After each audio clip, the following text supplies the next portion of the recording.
Greetings, everyone in the Enclave Nation. We return for Mission 3 of my series Elegy of the Stars. I am joined today by three Forteans who are here to unravel a mystery in the city at the farthest north. So, I am going to go around, have people introduce themselves and their characters, like I am now going to remember to do. I am Richard Tutulio, your conduit today on this journey. I have been gaming forever, it seems like, but have only been a member of the Enclave family for going up on a year or so now, and thoroughly enjoying my time. Moving Discord window left. Tim, introduce yourself and the character you will be playing today. Hello, hello. My name is Tim. I have been playing Enclave for a year now. It is my new addiction, and you know what? It's a good one. And I am also an attendant on this. No, yes, attendance. Jeez, I'm getting my ranks wrong. Ha ha ha ha. We wear so many Any hats. Yes, but it's all good. Anywho, my Fortean today is Brooke Pendleton. She is an investigator for the Lakeshore City Police Department's Special Activities Division, which is basically a take on Chicago. So she loves her deep dish pizza, and she does not like it when spooky stuff interrupts it. So she has to go investigate it so she can get back to it.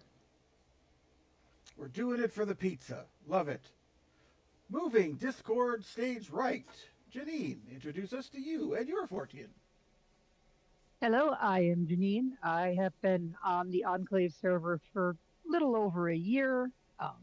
Been gaming for far longer than that. I frequently tell my students that I run D&D for that I have dice older than they are.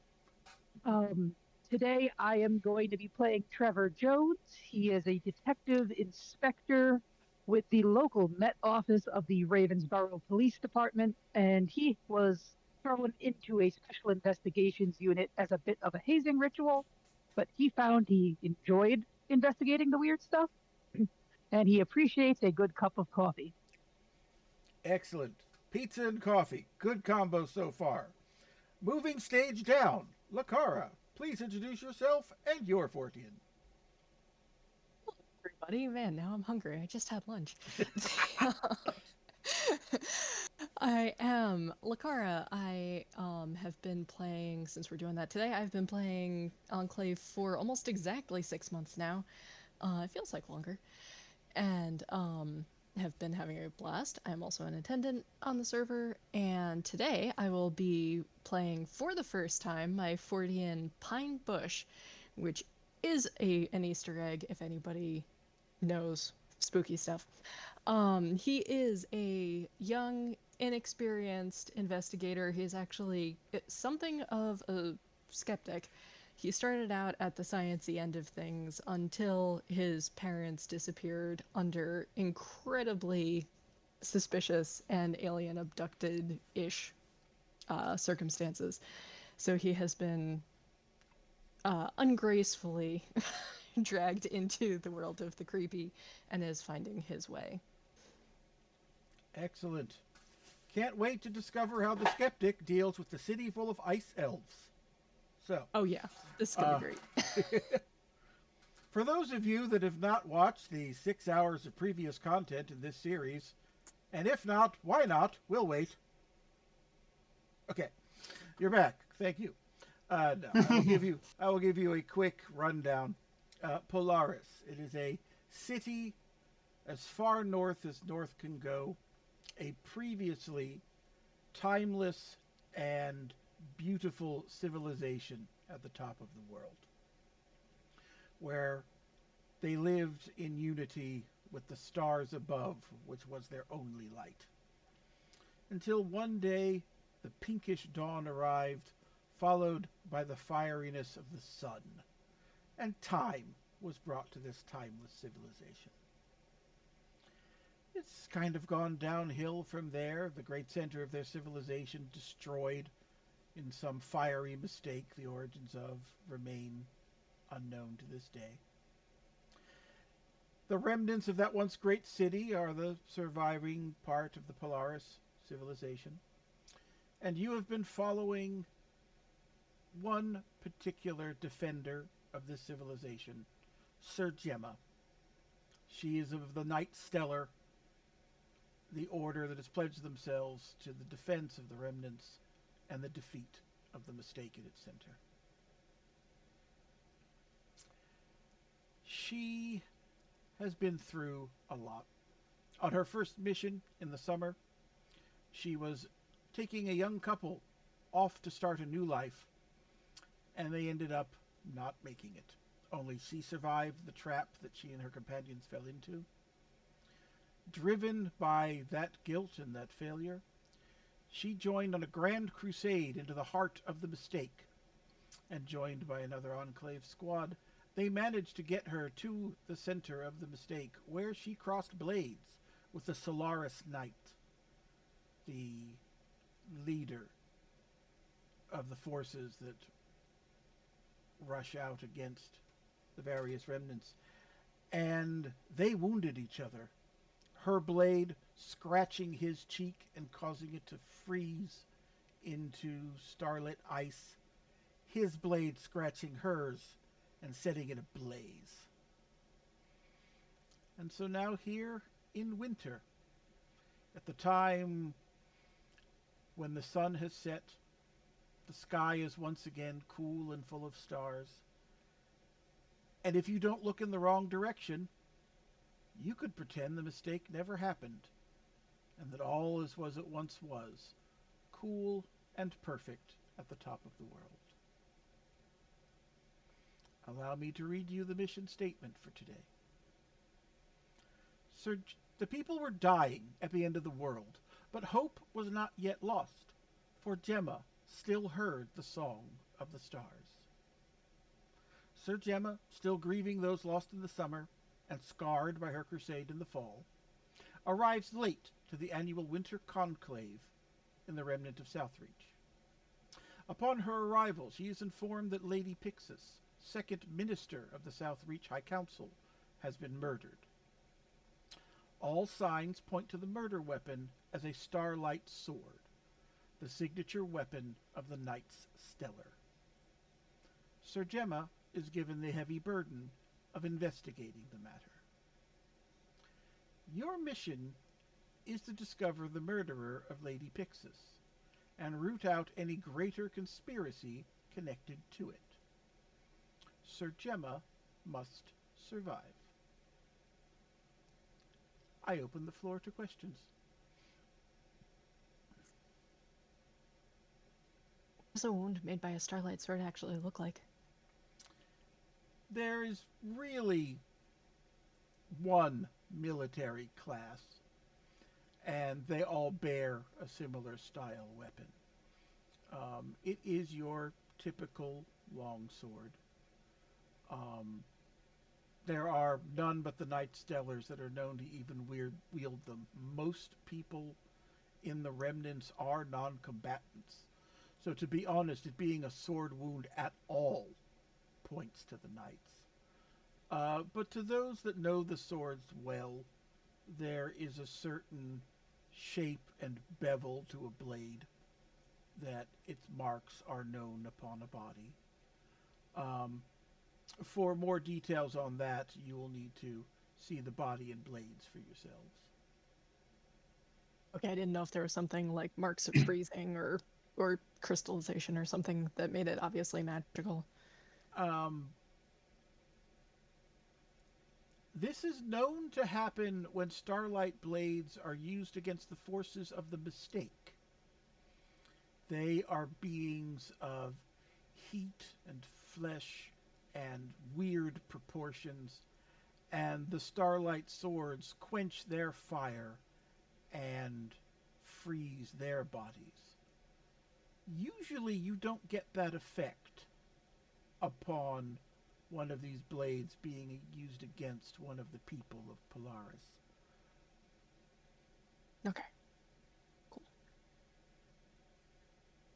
So we're going to be investigating where the conclave was supposed to be held at, essentially. There is a complex within a complex where the ministers and the other people that would be attending the conclave are kept. You will be specifically porting in to where the body was found, where Sir Gemma is beginning her investigation. Okay. Are we keeping this a secret? Is this one of those don't let anybody know what you're investigating things, or is it That is something you will okay if have to we talk to discuss people? with Sir Gemma upon arrival. Um, from what the Enclave knows, however, uh, rumor mill has probably spread news of this throughout the Remnant already. So,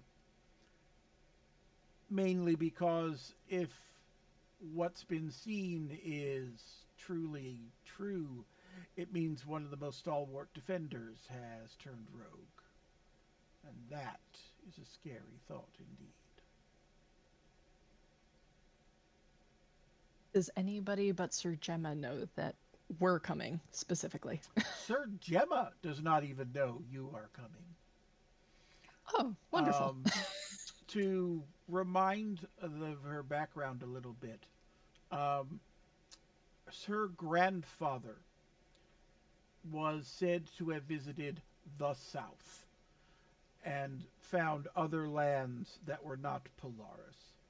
Strange places where the sun actually set and rose every day, and things were not made of ice and crystal, and other such ravings of a diseased mind. But when he came back, it was said that he had secured the promise that in the time of his family line's greatest needs, the South would come to aid him. And twice now, that has been fulfilled by the Enclave, helping Sir Gemma. This is the third. So she does not know you are coming, but she will recognize you immediately as the South has sent me aid again. Everyone else, however, well, you'll definitely make a stir. Yeah, I don't think any of us are going to be blending in that well. The people of Polaris are pale-skinned, silver-haired, willowy in the terms of how you would think of a Tolkien elf, where that litheness does not in any way lessen the strength that is within their bodies. So, yes, you will stand out. So I do have to ask the standard question of weather, and I know that the sun does weird things, so I'm guessing it's going to be perpetual nighttime where we're going at this point. That It's is winter. correct. It is winter. The only light will be starlight and a little bit from the newly arrived moon, which arrived at the same time as the sun. Um, so far as temperature, imagine living in an ice hotel where, yes, it's cold, but it's warmer than outside the ice hotel. Um, Tech level is odd here because it has not, crafts and such have not progressed in the same ways as in other worlds. Um, they could do amazing things with ice and crystal and build a lot of things that you would have thought would be impossible to build out of those materials. Um, there's also a lot of crafting having to do with working light itself into materials. Starlight Sword is somewhat literal of a description. Um, Magic level high, obviously. Though, again, more through crafts and devotion than any actual people having wizard powers and stuff like that.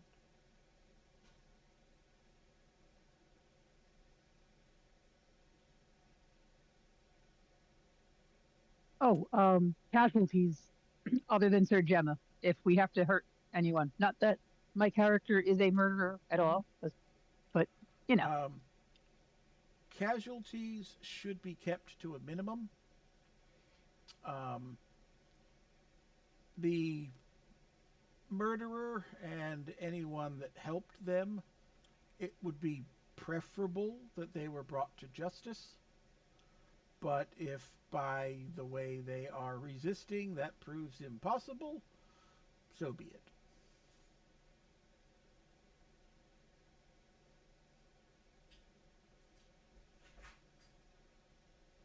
Mm-hmm. Any further questions?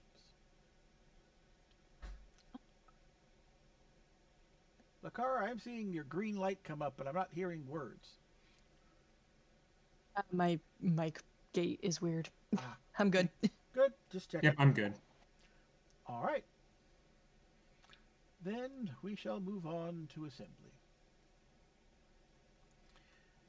You once again find yourself walking through the grand gray architecture of Enclave HQ. Um, it could be your imagination from your mission briefing, but the halls feel cooler as you are led through the ever winding paths to your final destination by your gray robed attendant. By whatever arcane means they determine such things, your guide suddenly stops at a door, gestures towards it, and says, "This one is yours, agent." And looking over at the stat line, I will say that Trevor has arrived first. Please go ahead and describe your character and first actions upon entering the hexagonal conference room you have been led into. All right. So Trevor is about 30. He's just under 6 feet tall, light brown hair, green eyes, perpetual 5 o'clock shadow. Um, and his first action on walking in is he immediately goes over to the amenities table, makes himself a cup of coffee, sits down, savors the smell of it, and sits there just enjoying the warmth and the smell without drinking it while he waits for the rest of the team to arrive. Excellent. The coffee is indeed fresh. Your preferred roast, done to the proper time and temperature. Somebody here knows their beans. And while you are enjoying this, Tim, bring in Brooke. All right. Brooke is in her late 20s, 5'10", 140 pounds, short red hair that goes down to her neck.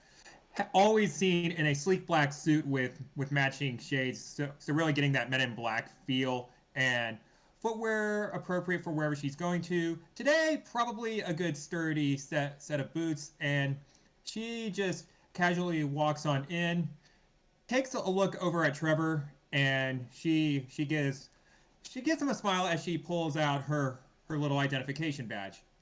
Greetings, Agent Brooke Pendleton, Lakeshore City Special Activities Division. I happen to investigate the weird, the wacky, and the paranormal, so it would seem my skill set will be brought into use today. Judging by your attire, I would say you have similar qualifications such as myself, but probably a different jurisdiction. Gotten one. I'm Trevor Jones, and Detective Inspector, Ravensborough,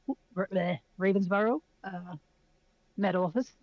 Yeah, I'm police, just like you, or whatever you are. And I investigate the weird and creepy too. Excellent. And she also gets her own particular coffee. This one is iced. Trevor looks suspiciously at your coffee with ice in it. Heresy! Anyway, uh, and to quickly break this impasse, let us bring in Pine. Pine walks in. He's walking with like a ramrod straight back. He's on the shorter side. He's like maybe 5'8". Super young hipster looking. Wearing too thin of a windbreaker all the time. Dark hair, kind of floppy in the front. and brown eyes, but honestly, really forgettable looking. And he walks in and he looks at both of you and he's like, "Oh, uh, hi, hi, I'm here for the mission." Hmm. Well met. I'm Agent Brooke Pendleton, Lakeshore City Special Activities Police Department. Paranormal investigator of sorts. The more accurate term would be a Fortean. Eh, Detective Inspector Trevor Jones. Pleasure. Hi, I'm Pine Bush. Nice to meet you both. Oh, both cops. That's a little scary. Not that I've done anything wrong. Uh, he sticks out a hand and goes to shake both of your hands at once and realizes that he can't, and then doesn't know which one of you to hold his hand out to first. So after a couple seconds, he kind of gives up and goes over and is like, "Coffee club, I guess. Okay, okay." And he gets a cup of coffee, but because he can't decide whether to get hot or iced, it's just lukewarm. So he basically ends up with like crappy Dunkin' Donuts. And Oh he's like, my. okay. He sips at it, makes a face. Yeah, Brooke just gives a slight smirk. Huh. Well, it seems you've got promise. My guess this is your trial by fire, Pine.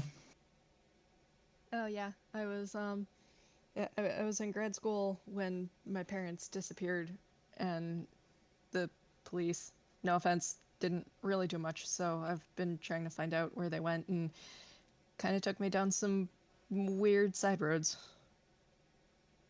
I found out Should, about the should have gotten a Enclave, and more should have gotten a more thorough jurisdiction to look into the matter. yeah, Eh, that's if I was involved, I would have found him. yeah. Sure. No, maybe I'll pick your guys' brains. I found out about the Enclave and thought that they might know more, so I just kind of didn't go away until they let me in. That's certainly one way to get in. At this moment, the gray robed attendant that either materialized in the back of the room or has been standing there quietly the whole time, it is hard to tell, um, asks, "Is there anything you require before departure, agents?"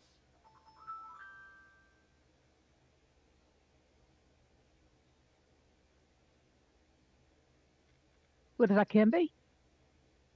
Finishes coffee, put the cup down. That's a negative. Brooke remarks as she too finishes her coffee.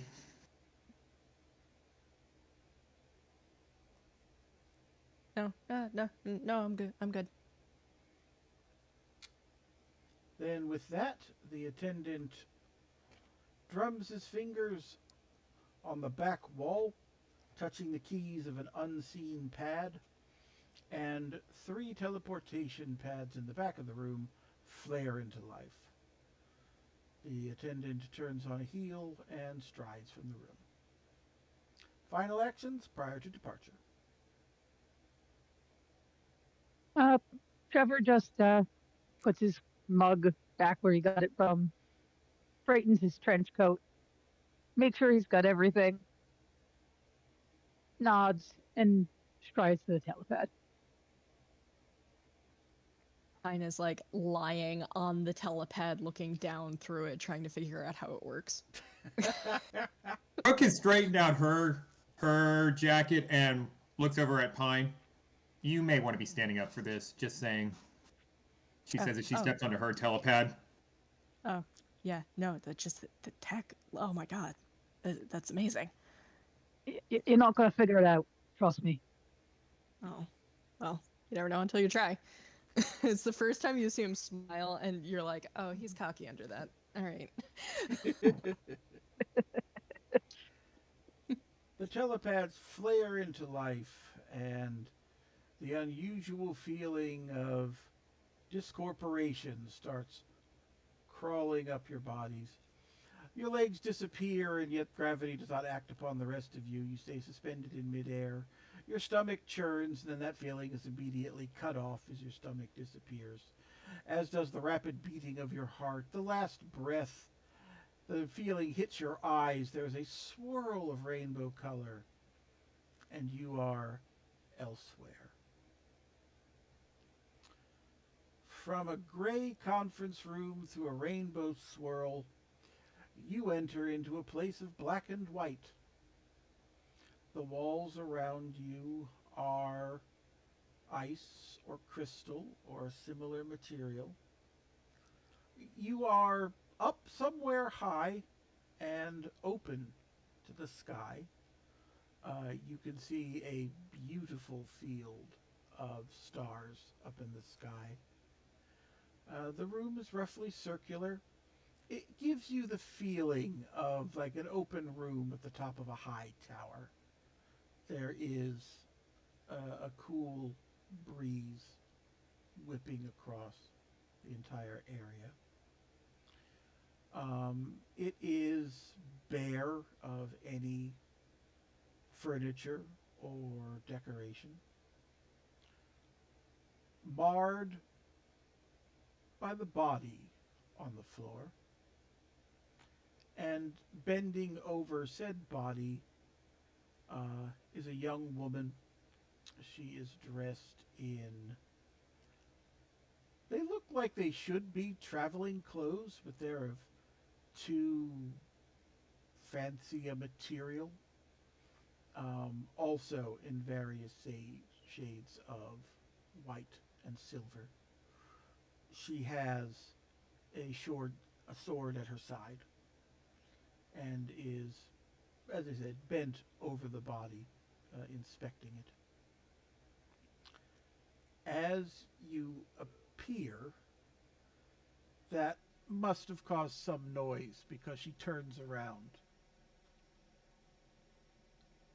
She is of the people, these beautiful, willowy, pale elven creatures that you are said to expect.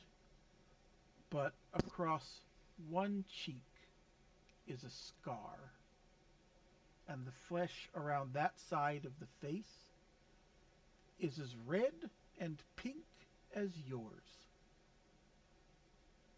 On you, it would be so healthy and normal as to not bear any remark whatsoever. On her, it looks so wrong. And at your appearance, her eyes kind of go wide. Oh no. No, no, no, no, no. You come to me now?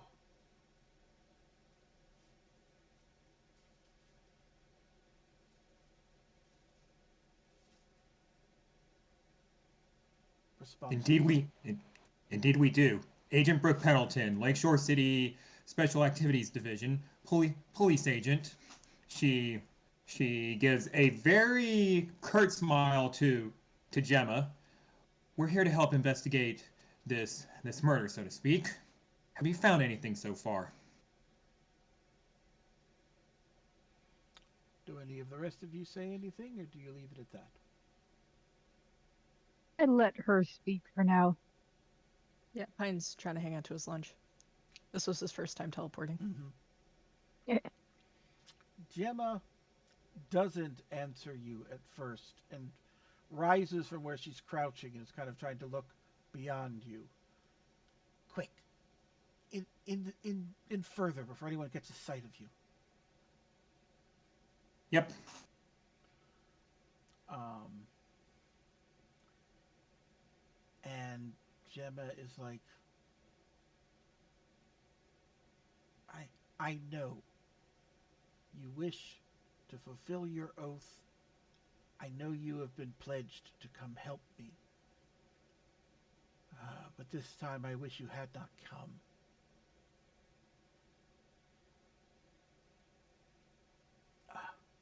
The Why?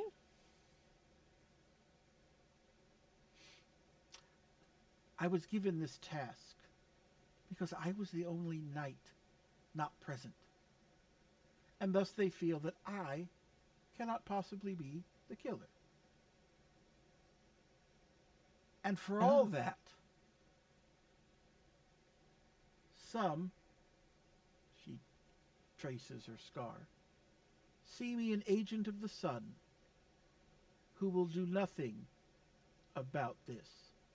Because surely it has been done by secret friends of mine that I will not do my utmost to expose. And now I have 3 people from the south to explain. Unless you have some way to turn yourselves unseen. The politics here are so much worse than the actual job I have to do. Have my share of dealing with politics, and pretty decent at sneaking into places. Getting out again's another matter. But we're not going to worry about that right now. Look, I am a professional investigator, and you have my eyes and brain on your side. And I'm good at being discreet. So,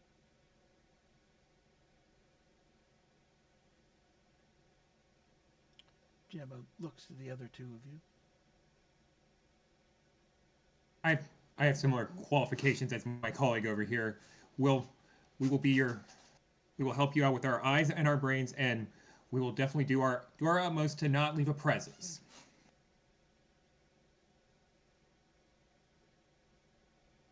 I mean, I've got a thing that says I'm supposed to be here. I don't. I mean, I can't look like you. Well, I can't look like most of you. He like kind of points to her scar and then feels bad about it.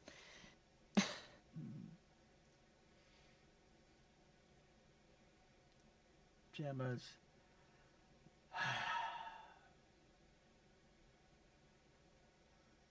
Well, I know the rules that you play by. You can't leave here until the task is done.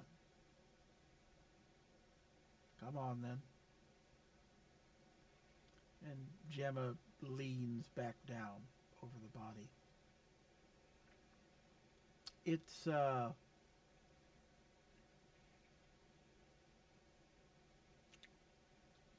as I said, the people of Polaris, they look much in the way that we think of as the elves. So the body on the floor looks timeless.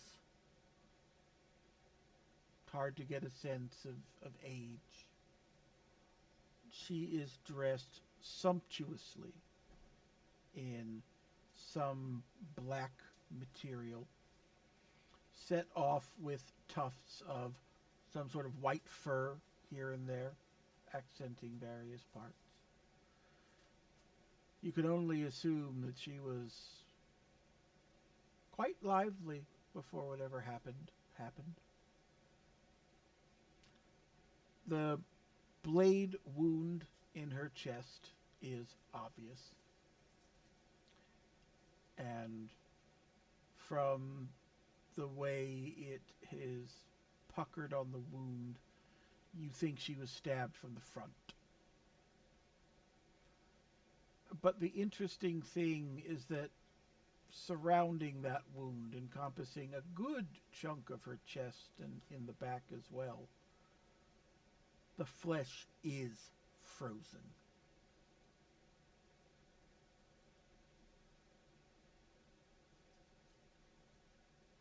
I would definitely be like looking at that with my flashlight, Mm-hmm. like trying to inspect it. Is it like one clean stab or is it dragged? Is there an One angle? clean stab right through the heart. And as you play your flashlight over it, yes, there is a residual of some magical power. Clearly, the freezing is not a natural effect of how these people die. Um, and seeing you shining the light on it, and that's the question, isn't it? Do your Gemma, kinds of weapons usually leave this kind of damage? not on the people. She draws her blade and holds it out on one palm for you to inspect. And basically, if you didn't already know, it was called a Starlight Sword. That's what you would have called it. It almost looks like she's holding a miniature constellation in her hands, with the stars as the points on the blade and the cross guards. Um, the blade itself appears to be made of no material at all, but it's got that starlight shimmer, as you see in the lights in the sky. And Gemma goes on, I plunge this into a demon of the mistake, and the starlight cold within the blade freezes their hideous heat and disperses their warmth. But we are of the stars.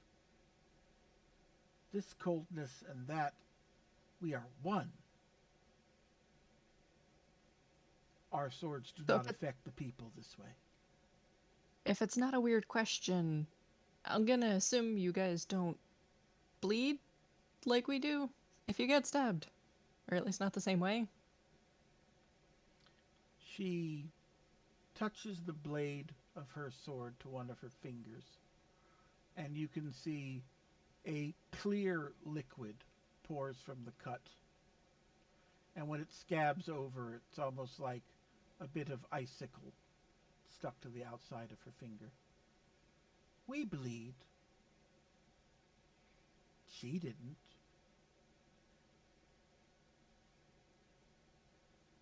I have never seen a wound like this before. I don't know what to make of this. I'm wondering if your weapons make the mistake creatures freeze. Could whatever they're using be drawn ice out of you now? Just an idea. Throwing it out there. She thinks on it for a moment. I don't think so. Their weapons have always scalded us, burned us, consumed us. This would be very strange for them. And Could be and dealing where with could someone such that could be dealing with someone that, for whatever reason, may be able to harness both fire and ice. That may be a very worrying proposition. Gemma nods gravely. And yet, for all the world, it looks like one of our swords. She once again holds the blade beside the body, and looking at the wound and that blade, it's like, yeah, you could believe Gemma stabbed her if you were just going by size, shape, and beveling of the blade. All the blades identical. Largely, the star patterning on the outside would be unique to sight, but the blades themselves are largely the same. Interesting. Were that they Okay, were hear me. distinct, then I could tell at a glance who had stabbed them. Well, it's only if you know who makes them, too. Okay, hear me out. So the first weird thing that I worked on a few years ago was a case where kids were hearing one specific uh, song that was getting passed around among friends, and it was making real creepy things happen to them, and they were bleeding weird. And I mean, I can't help that this is like reminding me of that, and that ended up being that there was something unnatural that was embedded in the music that they were listening to that was kind of taking them over. So I'm gonna activate It's Happening Again with the idea And that like mhm, she was somehow infected mhm. like by the mistake, that this is like somehow maybe communicable or something where her mind has been being turned and she's gaining something in common with them. Well, you're looking over the body in question, playing it over with the flashlight. And everything that you've heard about the mistake, both from Gemma and from the bits in the Enclave dossiers before you came here, talk about these beings from the mistake as largely being beings of heat. And it's the heat and the cold coming together that forms this freezing effect in the wounds. If she had been turning to being of the mistake, one would have expected that kind of heat to be present in her body. It would be a pretty obvious thing. Doesn't feel right. Doesn't quite fit.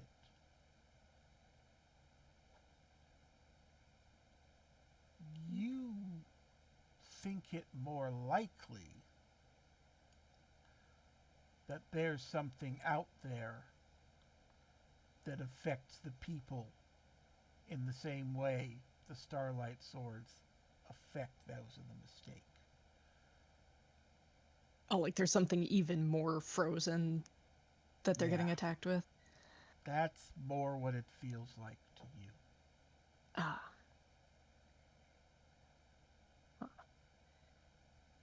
He's gonna start looking around the room because, like, the walls are usually also made of ice here, right? Ice and crystal. Hard to tell Yeah. where one stops and one ends. He's gonna start poking around, like, the architecture and trying to get a sense for the, like, materials of this place. Okay. While Pine is now staring at the walls, what are the rest of you doing? So, Brooke is channeling her inner CSI and investigating the body further. okay. Probably kneeling down, just getting a glance over at the wound, probably at the sword, trying to make out, like, first off, like if like the size would fit, because obviously you say, like, from a glance it would look the way, but a much closer look would obviously also help and confirm. Yeah. Okay. Doing a further examination of the body. And Jennine, what's Trevor up to? Trevor is taking out his own flashlight Mm-hmm. and running it back and forth on the ground, Okay. looking for any hidden footprints or anything like that, any kind of trace. So, Okay. Very good. All right. So let's take this in a completely different order from when I received them. Looking more greatly at the body. Um, Obviously, I'm assuming your time in a more modern police force does not involve a lot of sword wounds, but you've probably seen your share of knives and whatnot. Oh yeah, definitely. And in your professional opinion, it's like, yeah, if you were to see this wound and be shown a Starlight Sword and said, did this make that? Your first impression would have been, yeah. That definitely is congruent with such a weapon. Um, Again, aside from, the majority of the chest around the wound being frozen, the only other thing is the complete lack of any kind of blood-like fluid being here. And that is further confirmed by Trevor's examination of the floor. Um, if she bled out, as you would expect in other races, from a heart wound, you would be expecting, a giant spray, a splatter, a pool, all of that. And either the freezing of the blade just prevented any of that from happening, or she wasn't killed here. Because none of that blood that you would expect is present. do I see any drag marks? No. The floor is like polished marble. It's not the kind of material that really keeps impressions very well. What kind of, like, is this just a big empty room we're in right now? Yes. Yes, it is. And as it looks like the kind of place that should be used for things, But at the moment, it's not even being used as a junk room. It's just empty. Um, However, as Pine is looking more around the edges and the walls, um, drag marks and such aren't really a thing here, but you can still see spots where, slight depressions, small scuffs that indicate that there probably was some furniture in this room at one point. Kind of hard to tell from the little scuff marks what it might have been, but clearly of some weight to have marked this floor at all. He'll like call over his shoulder, like, okay, first of all, this is amazing. It looks like the walls are made out of ice 10. This is insane. Do you realize how hard it would be to do this somewhere else? But also there's scuff marks. It Gemma, is this room like, I don't know, are they just getting it ready for the conclave, and they moved stuff out, or do you think this is something? And it kind of points at the areas he sees. Gemma looks up. According to the Castellan, this room has been empty for cycles and is not used for anything in particular. It is a complete mystery why the Lady Pixis would have been in this room at all. Is is there some kind of group of hardliners or something that she was fighting with? I don't know much about your politics here. Gemma kind of sighs and rises from her crouch by the body. I too am not one for politics, but I can give you the basics. The city councilors, they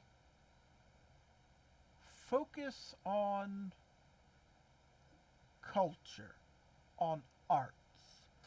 Were you to sit in on the conclave meetings, you would hear arguments about which conservatory should be funded. Should we do more for the players of percussion over the winds? Which dance troupe deserves patronage? The war? The mistake? The things me and my order protect them from? Clearly, we over-exaggerate. How bad could it be? We've never seen such things here. Therefore, the threat cannot be as bad. So, the Night Stellar, though we ask for more men, more materials, training, rejected year after year. So I have to say, the people that would be most angry with the councilor's decisions would be us. However, I know of no reason why, should we want to take things out on the council, that we would choose its second minister. Surely Lord Altair, the first minister, would be the one we would have the most truck with. Oh, so they're actually ordered by power? Or control or something? Realms of influence, to be more precise, but you don't number things 1, 2, 3 if you don't want to try and make things seem more important, now do you? Fair enough. Perhaps whoever did this didn't fancy their chances with going after the big cheese, so to speak. So they went for the next higher one on the totem pole. There are Or also new factions in vogue in the council these days. I am told different schools of art have come to replace the usual factions. I am told it is now broken up into the Celestials, the Nocturnals, and the Crystalline. Pretty goofy names for gangs, but okay. They are artistic movements, not gangs. see, now, if I were a person who was trying to get important people to pay attention to me, I wouldn't go after the most important person because one, probably be a heck of a lot harder, and two, you're going to get some attention by going after the second most important person because they're still pretty bloody important. So I'm wondering if someone from the order, it did have something to do with this, but they must have had help from somewhere else because he said that wound doesn't normally happen when someone from your type of people gets hit with the blade.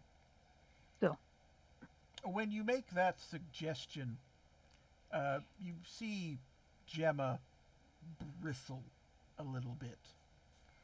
Um, and with your two spirit, you can tell that almost reflexively she wants to push back at the notion that any of the knights could have actually done this, hmm, but knows that she can't actually say that. hmm. I mean, maybe a silly question, because it sounds like everything here is about singing and dancing, but do any of those groups go in for anything more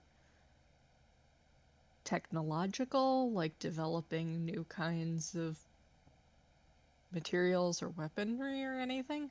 Mm, weaponry, Maybe, no. New materials for their art?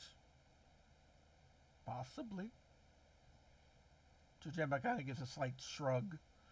Yeah, it's like, sounds like a thing they would do, but she doesn't know for a fact. Um, One thing, while this is going on and Brooke is still looking over the body, um, you do notice one other thing. Yep. Lady Pixis was wearing earrings. Again, a white crystal similar to a diamond.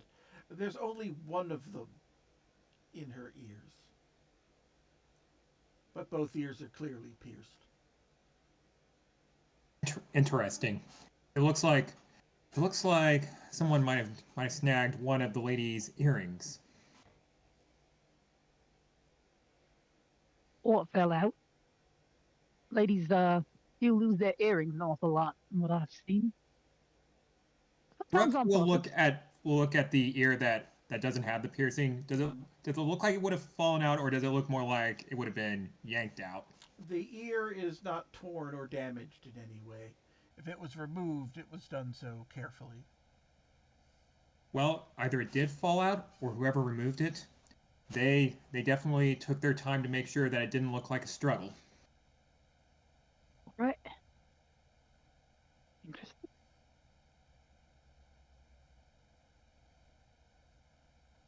Now, how hard would it be for someone to get their hands on one of the knight's swords? Like, where are they made? And where are they stolen, not being used, or before they're given to whoever's earned them? They are generally to be found on our hips. So we very rarely let our swords out of our sight. It is not impossible to think somebody could have snuck into a sleeping chamber, borrowed a sword, and did this horrible deed. But my fellows are pretty alert people. For somebody to have done such a thing would show them to be very skilled at such things. Does a Now, Starlight Sword get residue left behind on it after stabbing someone? Like if you Sometimes stabbed someone and they bled, there be blood on it? there would be. I have to clean my blade after every battle.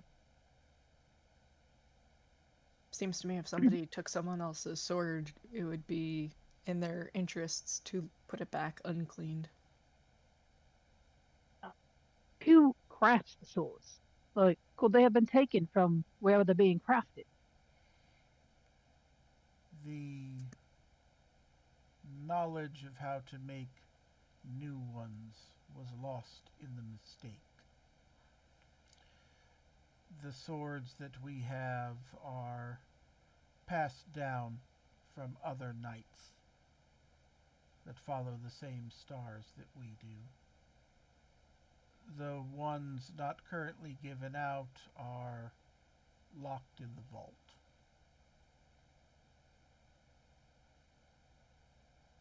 And who would have access to the vault? The ministers and whoever is the highest ranking knight in each remnant. Here it would be Sir Kuma, one of our elders.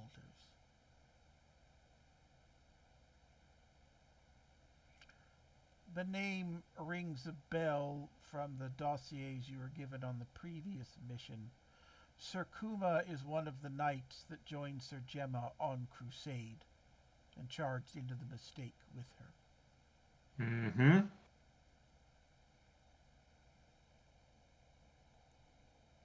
Now, could there be some problem with the lady? And he kind of looked at her body, and whatever minister has access to the vault.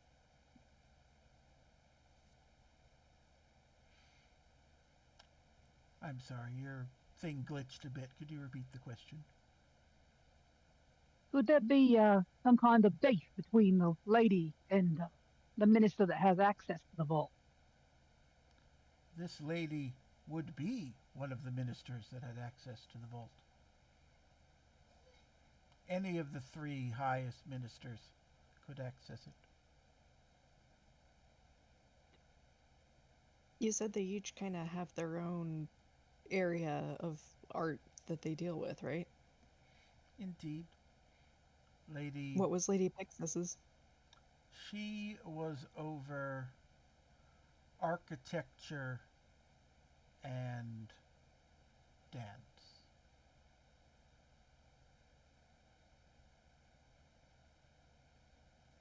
Man, then I can't ask her about the walls. Mm.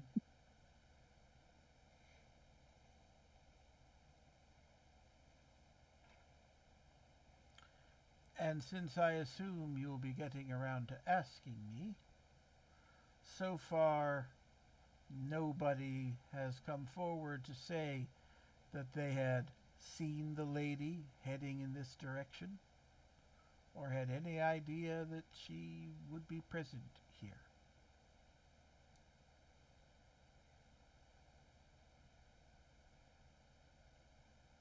Does this room have any windows? It is open to the sky, but it does not have windows. How high are the walls? As in, how tall is the chamber, or how high up are you in the building? How high is the chamber?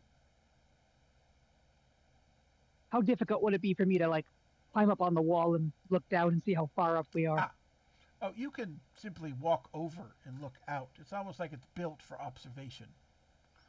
And basically, a crystalline uh, castle of sorts spreads out below you, where you would be in a high minaret style tower.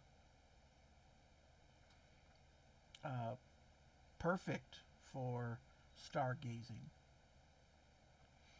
And it's, basically because like one part of it goes into the building, you get like a 3/4 from here effect.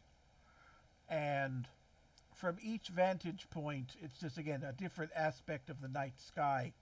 From the very edges, the part that would like look in towards the building, you kind of can see, just a little bit of pink on the horizon. You surmise that is the direction they do not like to look in.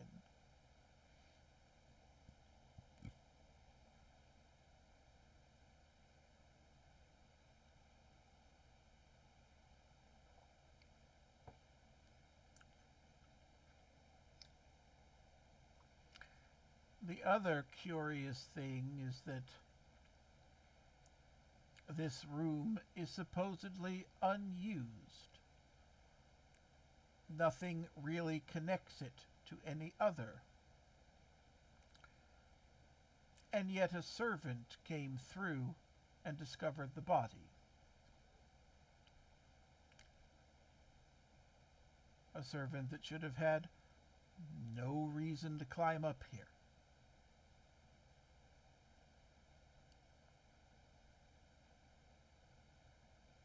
I have yet to find out why. Yeah, maybe that should be our next step. Talking to that servant. Or your next step. Agreed.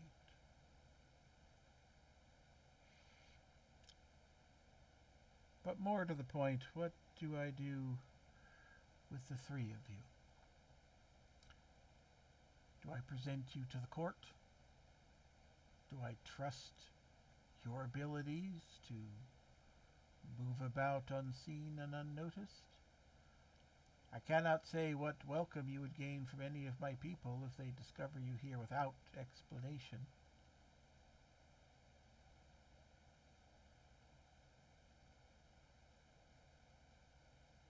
Is there anyone else here you trust? I want to say yes. But the fellow knights that I would entrust with this secret are those that I am by necessity having to consider as potential suspects. But if I had Really between a rock and a hard place. Having said all that, I would still trust Sir Kuma with my life. And yours, if it came to it. I mean, is there anybody less high profile, Like, I don't know, a servant or something? I know some of the servants in this place. I do not have a rapport with any of them. I am absent from these remnants more than I am present, for the threat is without.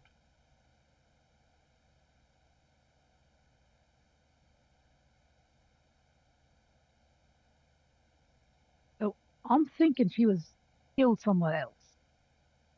But and is there, like you said, it's a 2/3 room. So the part that's attached to the castle Yeah. itself. Mm-hmm. Does that expand up again, or is it just? No, this is at the top of a tower. Um, it does have two staircases leading down from it, so you could go to like one side or the other. But pretty much, if you're coming up the stairs to this level, this is the only place you could be coming to.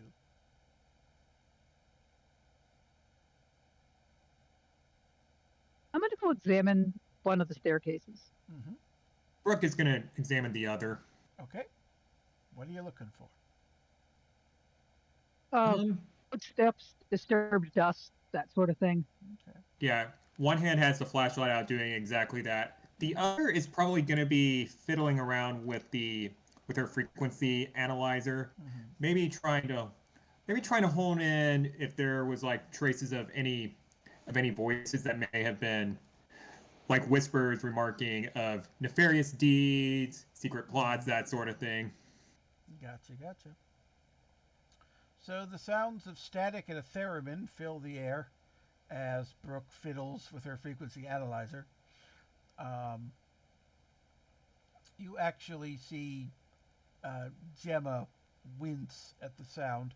Whatever is considered musical here, that is not it, apparently. Uh, but so again, uh, you find that whatever materials this place is made out of, it is not conducive to either leaving footprints or even collecting dust. You know, they say that dust is mostly human skin and things along those lines. It's almost as if the components you need to make dust do not appear to be present here. Um, so as far as tracking movement from the floor, that comes up negative. Um, the frequency analyzer, though, it's it's odd. You're getting sort of an echoey voice would be the best way to describe it. Oh yeah, she's gonna start tuning into that one and basically putting an ear to it to try and make it out further. Mm-hmm. It's it's infuriating, honestly. Like it's got the cadence of a conversation, but no matter how you fiddle with the dials and whatnot, you can't get it to resolve into actual words that you can understand. And it's distant, very distant from here. That might be making it why it's so hard to get something in on it. But yeah, there's something out there talking without regular words, but that's about as much as you can get from here. Oh, it definitely sounds like we have another entity at place, but from where I'm at, I cannot make heads or tails of it. If I'm gonna figure out more of this, it sounds like we're gonna have to go in. I'm wondering, and Trevor will pull out his own frequency analyzer. Mm-hmm. If we hook two of them together, if we can boost the signal. Wouldn't hurt to try. Um, I've dealt with these a bit more. If you'll allow me to handle that bit, detective. Go ahead. He hands over his frequency analyzer. Does Pine also have one? Or are we... Oh yeah. Oh, you do? Yeah. Okay. So suddenly a trio of frequency analyzers come into the room. Oh no, I do not. Sorry. Ah, darn. Oh well. Oh well. Next time maybe. Okay, so Well, so yeah, but the voice recorder, I can. They have the frequency analyzer. I can record what they're listening to and then play it back. Yeah. Yeah, Brooke looks over at Pine and sees that. Pine, come here. Yeah. That device on your side, what is it? It records stuff and then I play it back. There are a lot of voice notes. But... Okay, good. So here's what I'm going to do. I'm setting up these frequency analyzers. I'm picking up a voice. I need you to play your voice recorder while we're doing so. Let's see what we can pick up. Oh yeah. He starts fumbling with it. He almost drops it a couple times, but he gets it going. Okay. So you set up your two frequency analyzers in stereo. And Yep. You're like trying to triangulate signals. Gemma's just watching the three of you going, the South is weird. Anyway, so, but he'll start babbling to her about she's seen these strange stuff. Southern people do some incredible things. So she's just letting you do your stuff. Okay, so you get two things from this. One, as I mentioned, like the one staircase is kind of like going down and to the left, the other one's going down and to the right. You keep getting your signal coming like directly down and in the center. So something that's in like the main center part of whatever this part of the castle structure city is. Mm-hmm. The other thing, which you did not detect at first, but are getting now, um, you start to discover that the crystalline nature of the walls around here actually acts as sort of a natural amplifier, for lack of a better term, and that sounds that are made around still are quietly resonating in the walls of this chamber. So, separate from this communication thing that is happening down below, from the walls of the room behind you, you are getting quiet strains of music.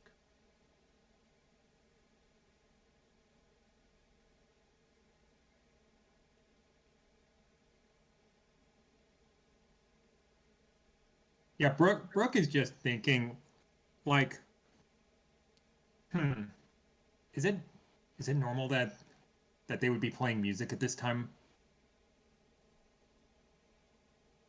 Now, Are we getting the sense that the music is from now? Like the conversation seems like echoes, right? But well, no, it's actually the reverse. The communication, while echoed, seems to be happening in real time. It's the music behind you in the room you just came from where you seem to be catching an echo trapped in the walls. Gemma, come here. Do you recognize either of these voices? She comes over and is listening to the voices. It's too too garbled, too echoey. It sounds vaguely familiar, but no, I can't quite place it. And then, like, I'm presuming one of you's doing with one of the others, and the bit of that music from the back comes out, and Mm-hmm. you see recognition in Gemma's eyes. Oh, the old starlight dances. And she smiles fondly as though she's remembering. Oh, those are very old fashioned. Very. It's one of those things that everyone decries as outdated and of the past, but for those that still love the old ways, this is the only way to truly celebrate in winter. I didn't think they were still going on.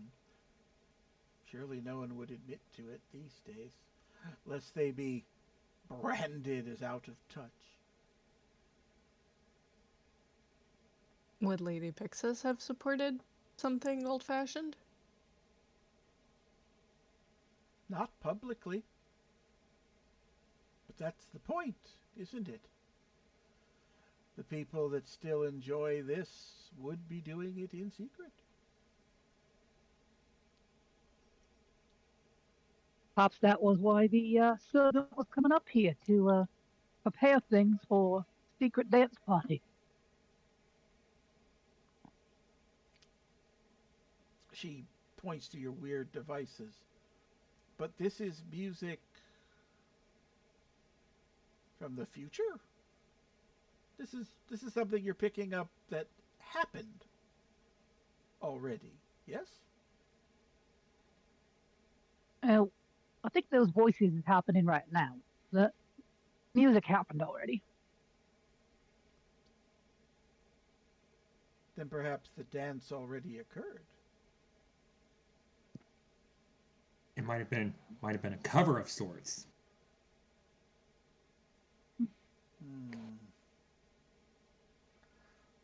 That's going to be hard I to think get anyone to admit. we should probably talk to the person that found her. Agreed. This way. She actually stops a moment and reaches into a pocket and pulls out small 3 crystal emblems. I was given leave to make deputies. And she offers the 3 emblems in her palm out to you 3.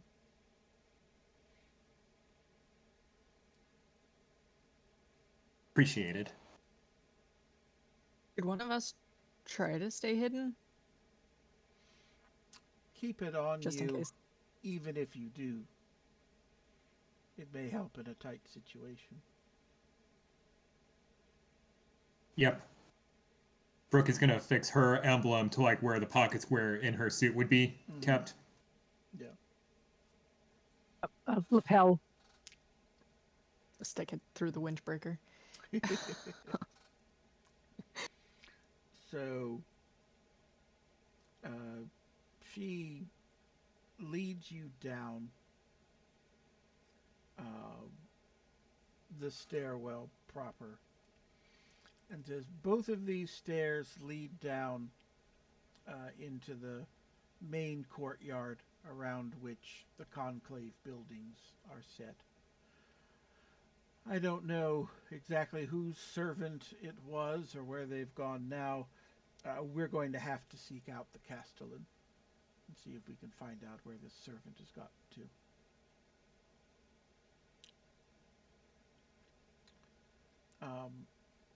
As you get now, she gets about halfway down the stairwell.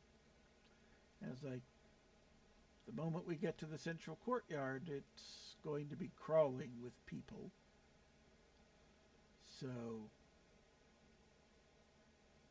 the choice is now as to whether you want to be introduced or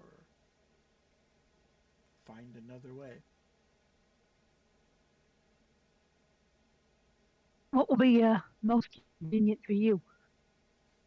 I don't know. I truly don't. Me showing up with 3 people from the south, those that know my background, those that trust me, they won't think anything of it. The court in general, she shrugs. Some will look at, as I said before, some will look at it as, oh, the Sun Touched has called in southern reinforcements. They may not do anything outward, but they will see it as invasion. I don't think anybody will out and out attack you, but I didn't think Lady Pixis would be murdered either. So I really don't know what the best way to proceed is. Mine would prefer to hide. Then when we get to the bottom of this stairwell, cut right. Find your way into the servants' areas. Okay. And try and keep yourself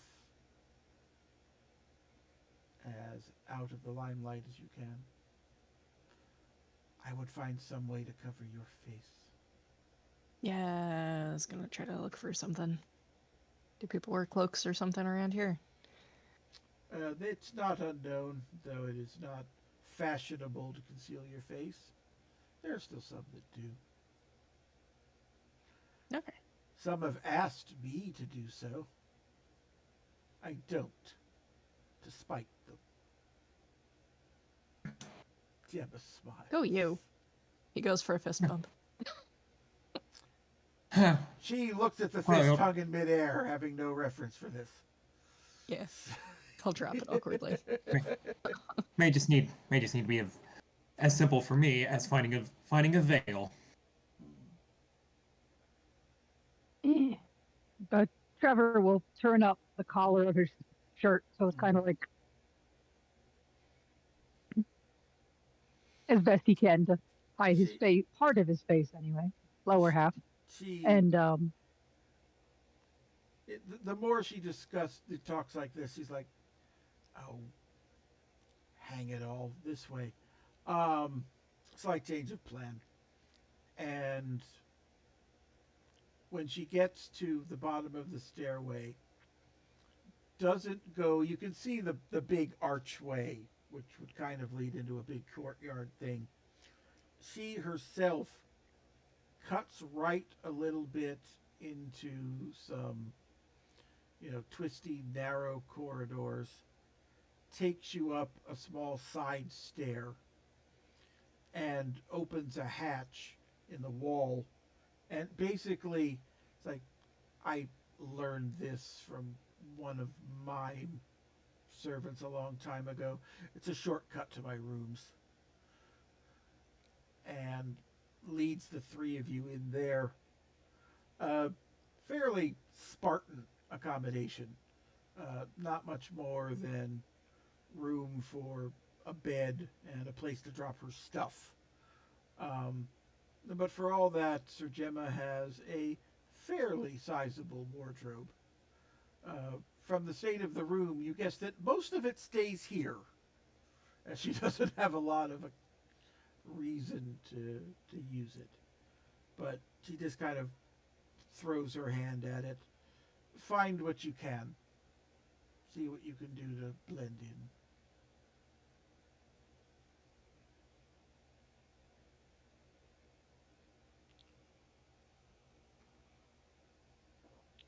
And inside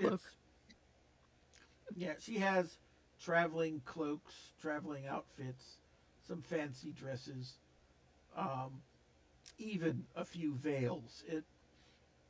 It has the look of, here's the side that she actually uses, which is like the working night clothes, and then here's the side full of all the frilly court stuff that someone has decided she needs to have, but shows very little sign that that part of the closet ever gets any use.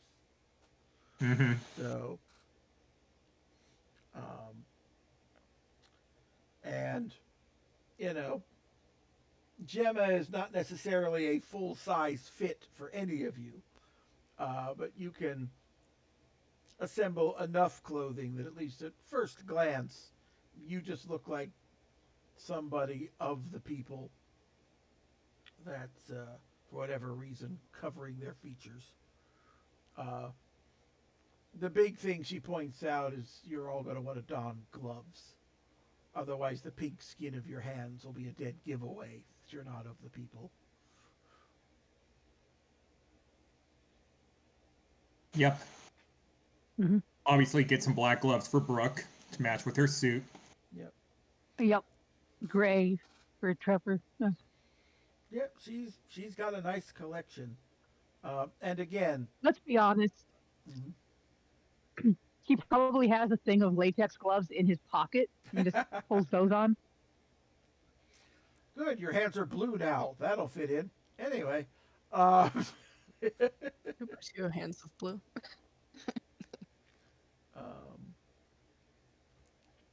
But yeah, you can disguise yourself as best you can. It will not hold up to any close scrutiny, but at least at a distance, you'll be fine. Mm-hmm. And so, yeah, she comes back around to, so, do you want to come with me to meet the Castellan, or would you rather I find the servant's current position and we then go there together?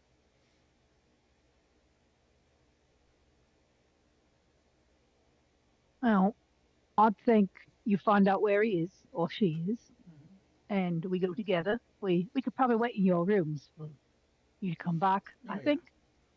Yes, you're welcome to wait here. I mean, if I've learned anything from period dramas, sneaking down to the servants' quarters and just listening is probably the best thing to do. I don't mind doing that. That's true. Okay. That very, very true. All right. So Gemma heads off. Um, you were all paying attention when Gemma took you through the one bit of the servants' back ways that she knew. So easy enough for you to find your way back there. Are you all going, or is anybody else doing something different? I'm going. I'm going as well. All right. The three of you slip down to the servants' quarters. And as I'm going, I've got my frequency analyzer on again Mm-hmm. and just trying to listen in. Yep. So it's coming in a little clearer now. The source of this conversation in echoes that you are picking up is definitely closer than it was, and seems to be pointing back in the direction that Sir Gemma indicated that she was going. As you walk into the servants' quarters, it seems to be getting not really any closer or farther away. It's roughly staying the same. Yes. Pine would have his flashlight just like out, ready.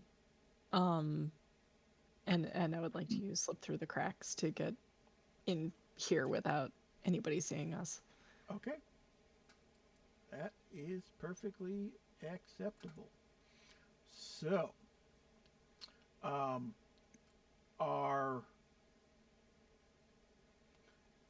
I'll put it this way. Yeah, you all have to get through here relatively unnoticed. Are you all activating slip through the cracks at the same time? Yes. Yep. Alrighty then. Mine is like full Scooby-Doo up against the walls, like creeping. No, if you're going if there's like a place, if there's like some crates or anything that, or like any little obstacle that Brooke can duck behind, so that way she can monitor like the patterns and whatnot. Okay, so if you were going full Scooby-Doo, you'd be walking through one door and coming out a door on the opposite side. But we're not doing that. So, okay. So it is quite good that you all activated slip through the cracks.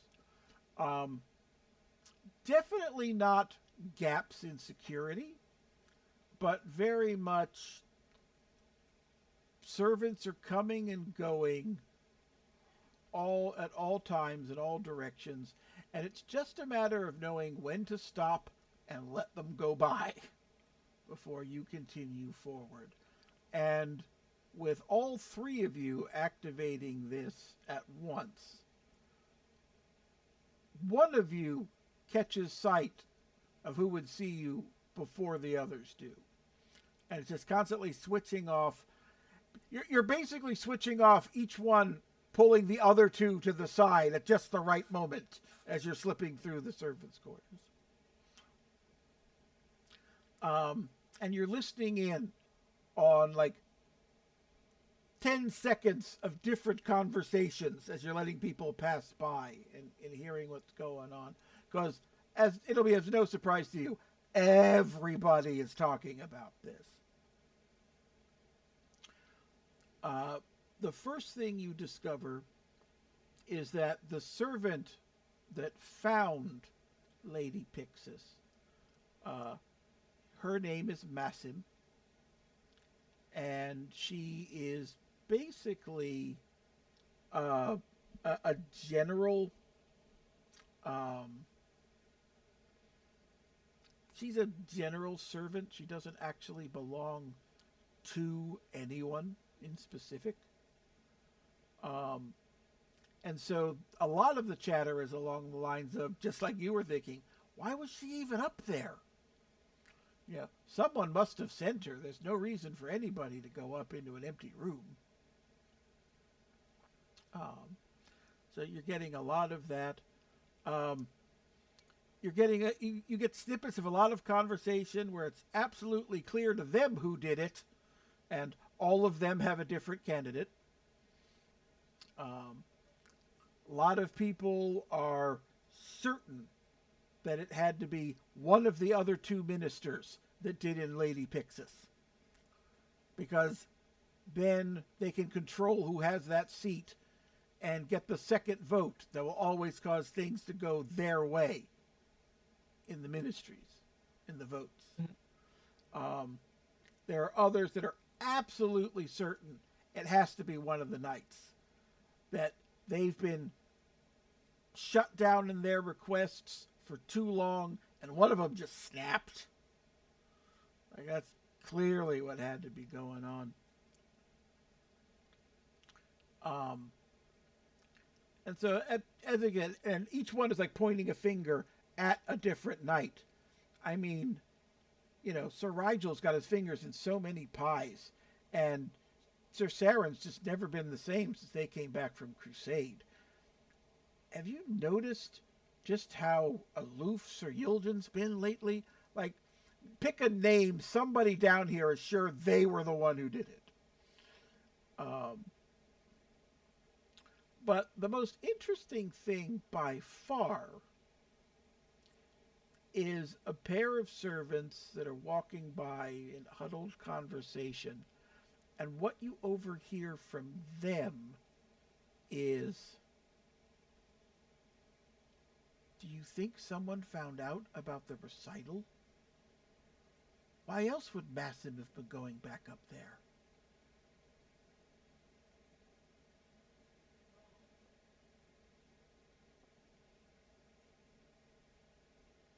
And we follow them. Mm-hmm. Okay. So, is the idea now that you are like trying to do the very quiet sneak behind them in their own footsteps?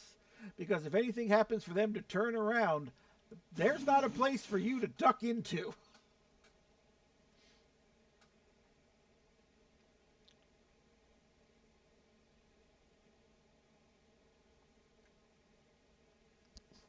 So, Yeah. we're just shadowing them and hoping for the best. Okay. Yep. Yep. All right.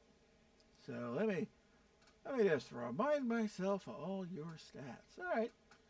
You're all the same reflex wise. So you're walking along careful, um, and you're listening to them more. And as they're going back and forth, it's like, but but why but why would she go back after? We set things up. They had their nice quiet event. Everything was fine. We took everything away again. There was no reason for her to go back up. Do you think she forgot something? You think somebody sent her up there? Do you think she's going to squeal on us? And like one of them, it's like just all of this is pouring out of them. And the one next to her just seems to be getting increasingly more nervous to the point where even if she wanted to answer, you're not sure words could come out. Um, and it's at this point that they kind of perk an ear up, and they don't look behind to find you three, but they clearly hear something from coming up above because they kind of take a step apart from each other and stop chatting.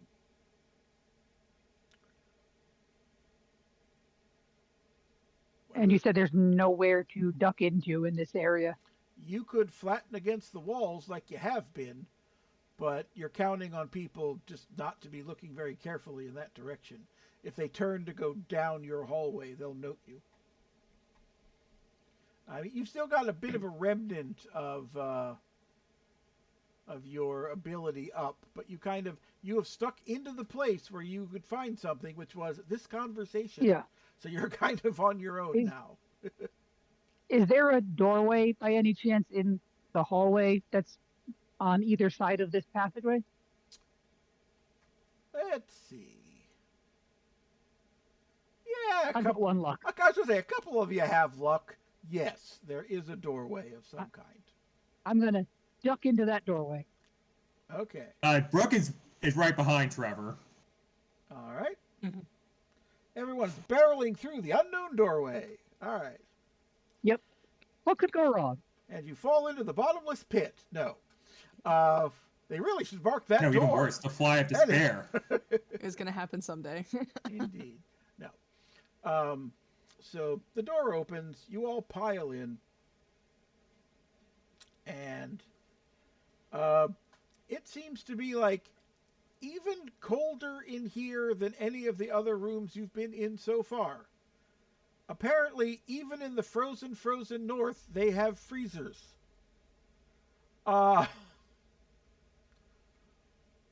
It appears to be some sort of room where they're preserving foodstuffs of some kind. You see what looks like meat and fruit and a few other things. The door kind of shuts with a kind of disturbing finality. You know, it's like a thunk of a seal. Yeah, you kind of get a glimpse of all of that before you pile in because it's not lit. So you get that glimpse of like foodstuffs and things, shut the door behind you, and you're in darkness in a freezer.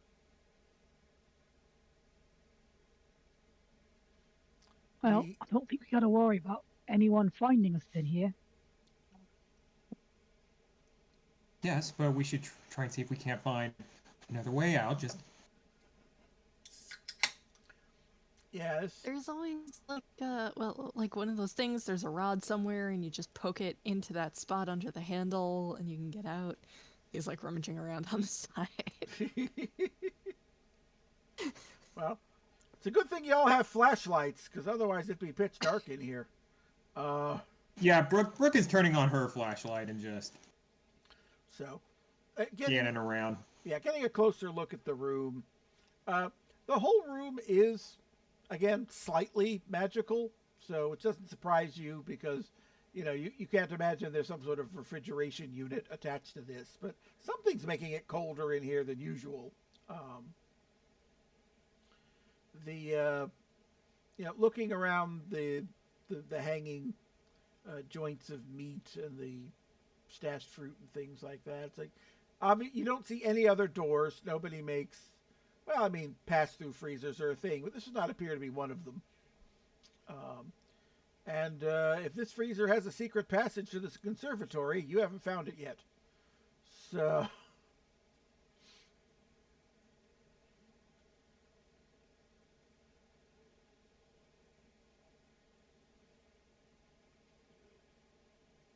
Kind of listen at the door for a second.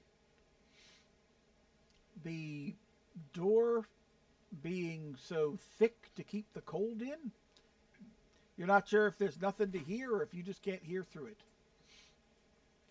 Your frequency analyzers have also gone silent in here.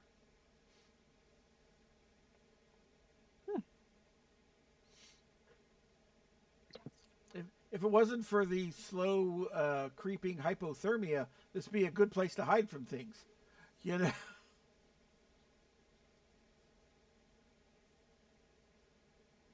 This jacket is not thick enough for this.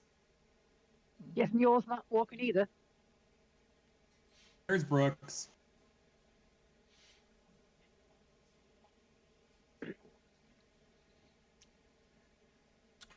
Where to from here?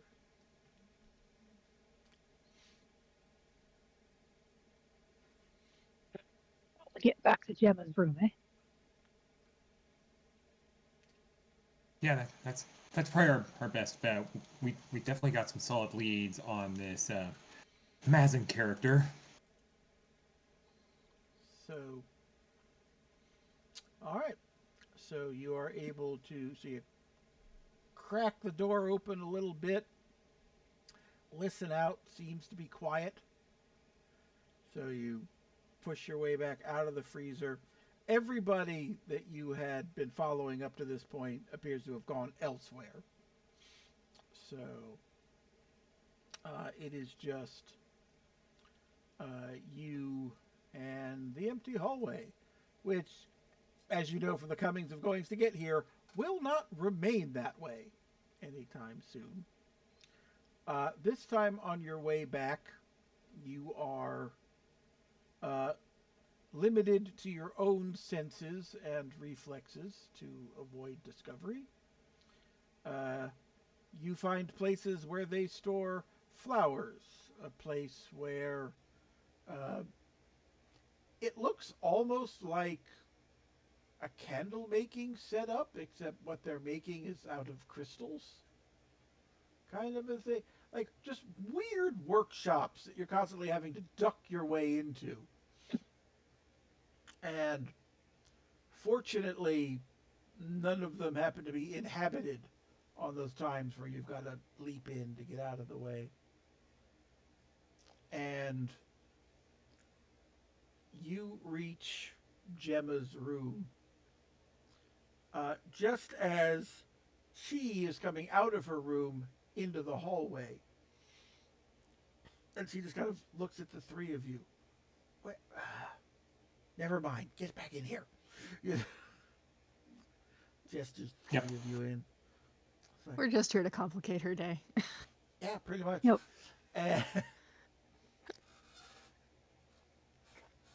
and so Gemma's like, well, I hope you had a more adventurous outing than I did. Eh, Um, I'll say so. Yeah, we got a name of who found the body. Yep. And we also found out about a secret recitals that have been going on up there. Gemma sounds interested in that. Well, I too got the name of Massim, and the notice that nobody has seen this servant since they made their discovery. That sounds like she helped set up the secret recital, so maybe she's lying low in case it got discovered. How do you guys get Eh, so worked up over music? It's a cornerstone People get worked of up our over society. anything, it would seem. Like it might be prudent to investigate her quarters now. She may uh, she may have some documents or such lying about that might provide further insight. Just my idea, though. Not sure servants get private quarters. No, they have a dormitory down in the servants' area. But Well, it just goes to show how much of these periodicals I've paid attention to. eh, things haven't changed all that much, unfortunately, where I'm from. I mean, a bit, but not much. I mean, they get paid better, and they get to go home on Tuesdays if they want to. So, uh, Gemma motions towards the door. It's like, well, I've been told where she stays. We can go. But then, you know, like before they go, she just looks. What was that word you used? Document? Document, paperwork, that sort of thing. Paper. I don't think they do writing here.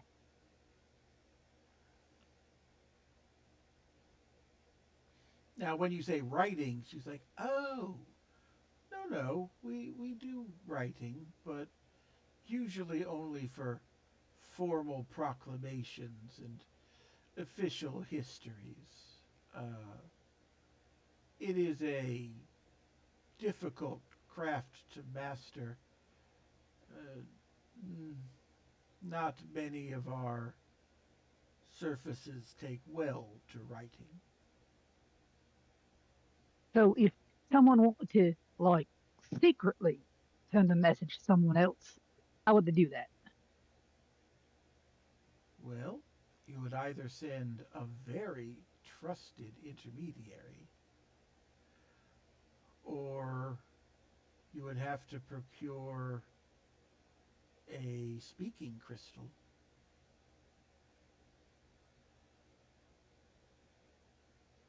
Interesting. And I'm assuming those are rare. Well, not everybody has one, but they're not terribly difficult to lay your hands on if you really need to.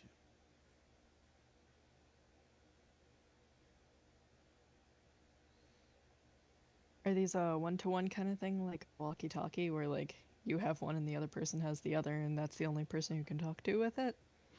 Well, she's glad you gave the rest of the explanation because the words walkie-talkie meant nothing to him. Uh, Yeah. but no, but Sir Gemma just oh no, you speak into it and it captures your voice, and then when you activate it, it is spoken back. Oh. He pulls out his own voice recorder and goes, Mm-hmm. so like this, and then plays it back. Oh, well, ours don't look anything like that, but yes. He slides it into his pocket.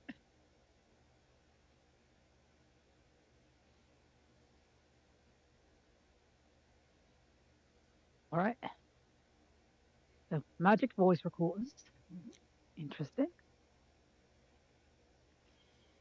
So, to the servants' quarters. Okay. This trip through the servants' quarters is much different because basically they see Sir Gemma and every servant just gets the hell out of your way. Uh, if you even catch sight of it a couple of times, like I'm going to walk down here. Here comes Sir Gemma. I'm going somewhere else now, and it's not quite the same level of I'm throwing myself into the closest door. Um, but there is a lot of muttering. Yeah, I should check on that thing, and then they're just off somewhere else. Um, when you finally get your way to the servants' dormitory, it's pretty much deserted. Everyone else is off working at this time. And it's just, rows upon rows of a cot like bed, each one having a fairly large foot locker sort of affair at the end of it. Um, there are uh, some kind of like cloth hung up between them to give some semblance of privacy. Um, and as you passed to get to here, you saw a couple of rooms that seemed to be set aside for like washing up and things along those lines. Um, and Gemma's looking. It's like, okay, uh, against the wall on the right. So if the Castellan was correct, it should be this one.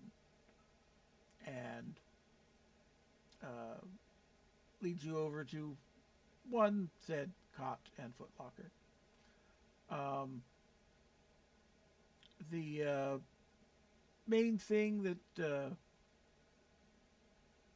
sets this one off a little bit from the others is that the cloth that is set up to block this little area off has been embroidered. You get the distinct feeling that whoever stayed in this cot perhaps practiced on it and has just been prettying her little work area, her little sleep area, a little bit each night.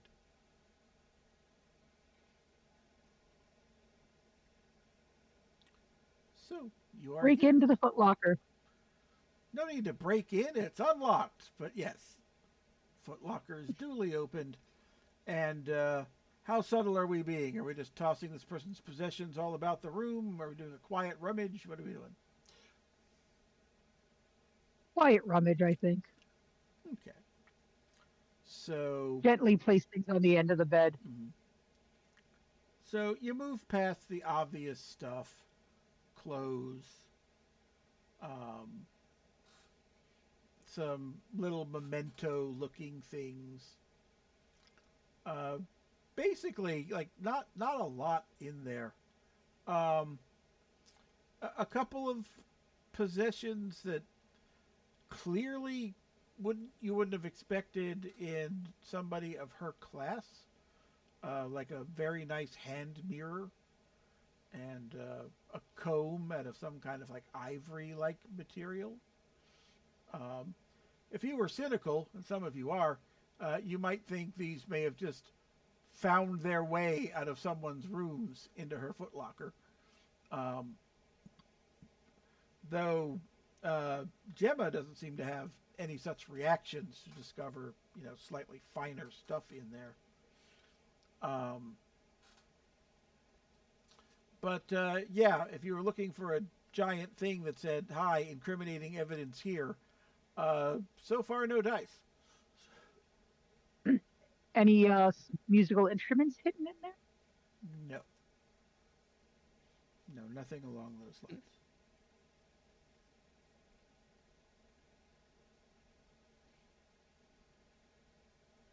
Being an Enclave agent and Mm-hmm. slightly suspicious of hand mirrors, having worked with illusionists before, he's he's going to examine the hand mirror and see if there's anything odd about it, like shine his flashlight on it. And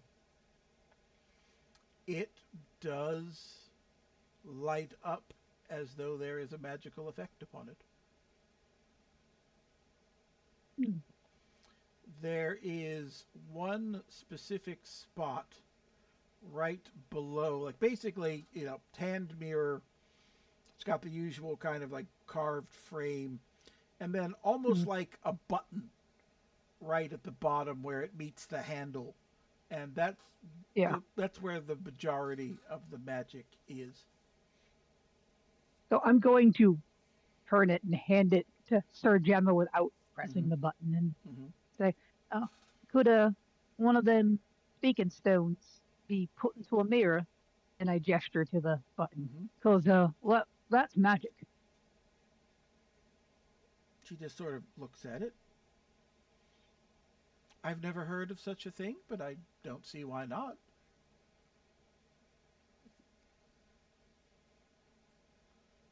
And Sir Gemma presses the button, and the face in the mirror is that of Lady Pixis. Okay, Mazim, my dear. You know what we did last year.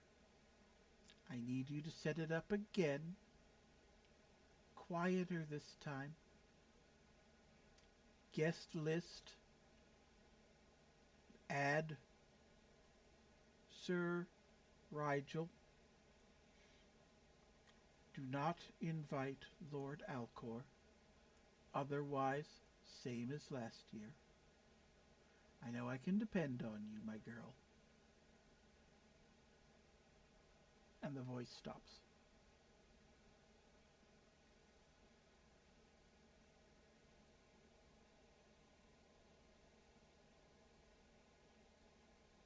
Hmm. Well, Isn't it convenient when the victim gives you a suspect list? eh, very convenient. Yeah, You know, this. Yeah, why would she not want to invite Lord Alcor?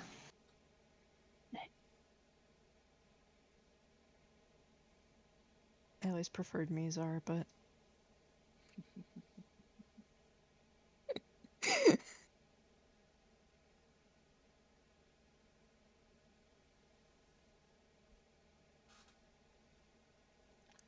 And when you say, why wouldn't you want to invite Lord Alcor? Gemma has the same thing. Indeed. Why would she want to leave the Castellan out of this?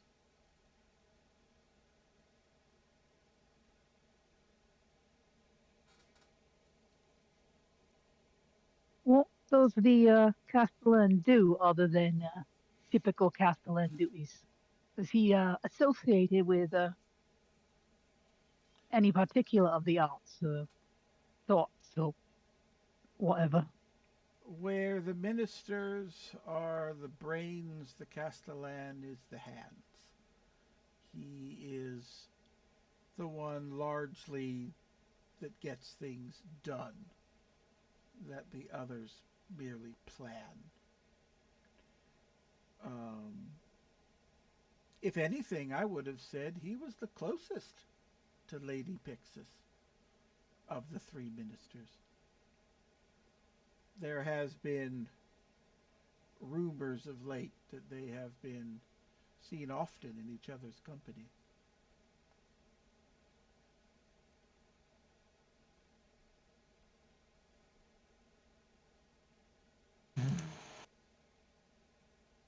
Potential for a scandal.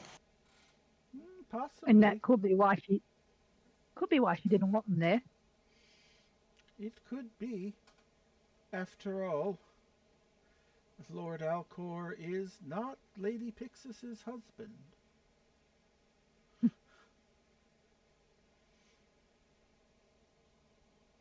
Very interesting.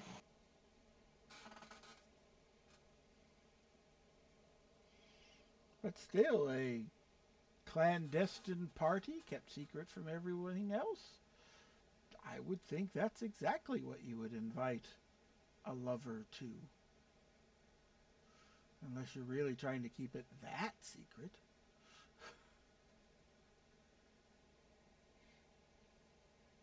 Sounds like he was He's- there last year. Something has to have happened. And something went wrong. Because she said she didn't want a repeat of last year. So, is that when the rumors started? Say again? Is that when the rumors started? Is that when the room is what? Rumors started. Oh, the rumors started. Gotcha. Uh, Gemma is not sure. She's only been hearing the current crop of rumors. She's usually not here the rest of the year to have a sense of when things started and stopped.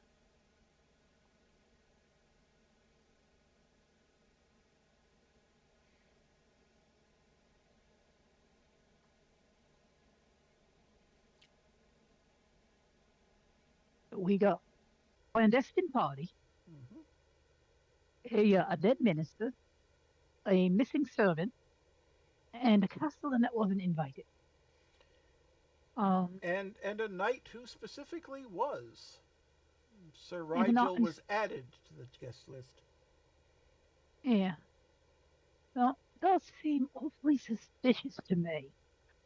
Now, I'm going to activate my perk on Red String Theory, which is Murder Board, Yep. which allows me to bounce ideas off of other players and allows them to contribute. So, feel free to pitch in, folks. Biggest red string theory ever. Go. Yes, exactly. This room's gonna look like a spider web when we're done. Go. Yep. Exactly. So, I think I'm wondering if would it be so right?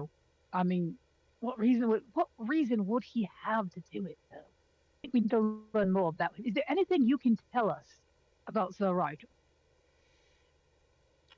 Well, Gemma thinks for a moment. Sir Rigel, of all the Knights Stellar, is the most comfortable at court. He's actually the one that plays their games, pays attention to their policies and their trends, fights the fight for us on the home front. And he's failed year after year, according to you. Indeed. Yes. There's a reason why there's only one of us that tries that. Yes. Perhaps he saw that the traditional way was not going in his favor. Perhaps he realized he had no choice but to resort to drastic measures in order to get a point across.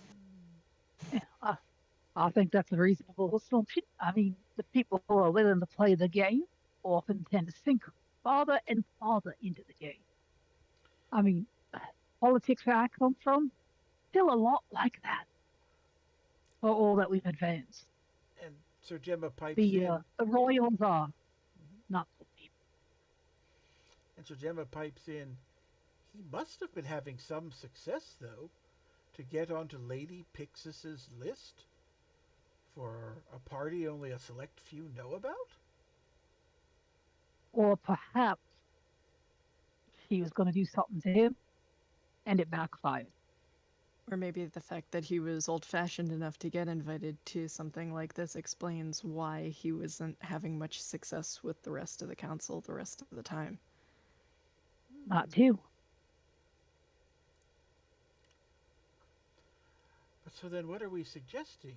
He finally got to be such a close confidant to be invited to something like this, all as a pretext to killing her?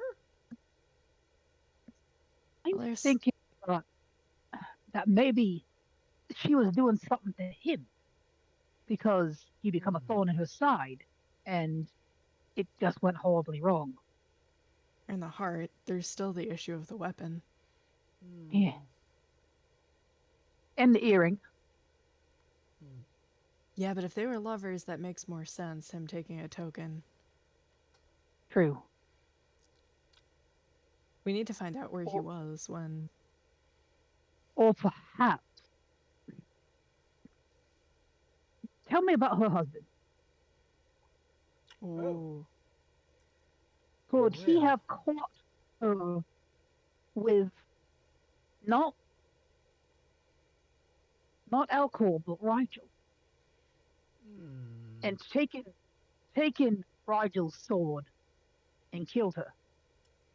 Is that possible? Well, I can say that Lord Caleb is known to be a vengeful man if crossed. I would not have thought him devious enough to strike from a shadow like this, but be angry enough to try and do away with a rival? Yes. Yes, I could definitely see that.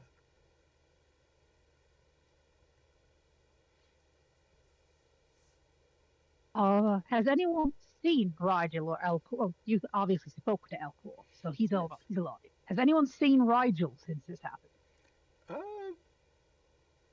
I'm pretty sure he was in the crowd milling about as I went into the conclave chambers.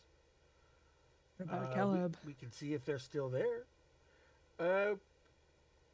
Presumably in his own rooms, with the conclave not in session and him now officially in mourning, it would not be odd for him to not be out and about.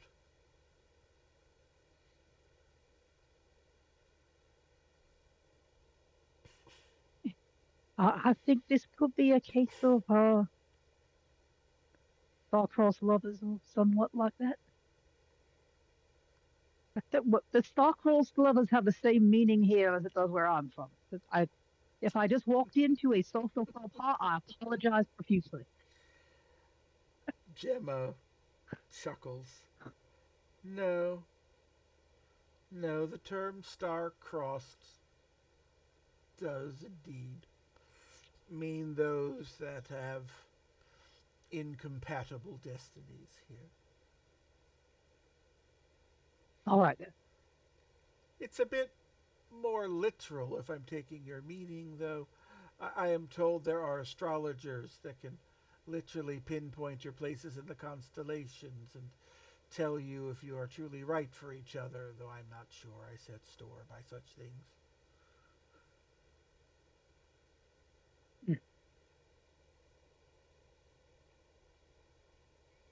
Sure enough. Sounds about right. So, anyone else have any ideas before I run out of thread? I mean, it does. I mean, it does kind of match up. You know, we have a vengeful lover. Or obviously since he's a lord, he must have some he must have some hold, so to speak. He could have perhaps influenced Sir Rigel to perform the deed. It That's would possible. it would provide a means as to how we got the sword wound there.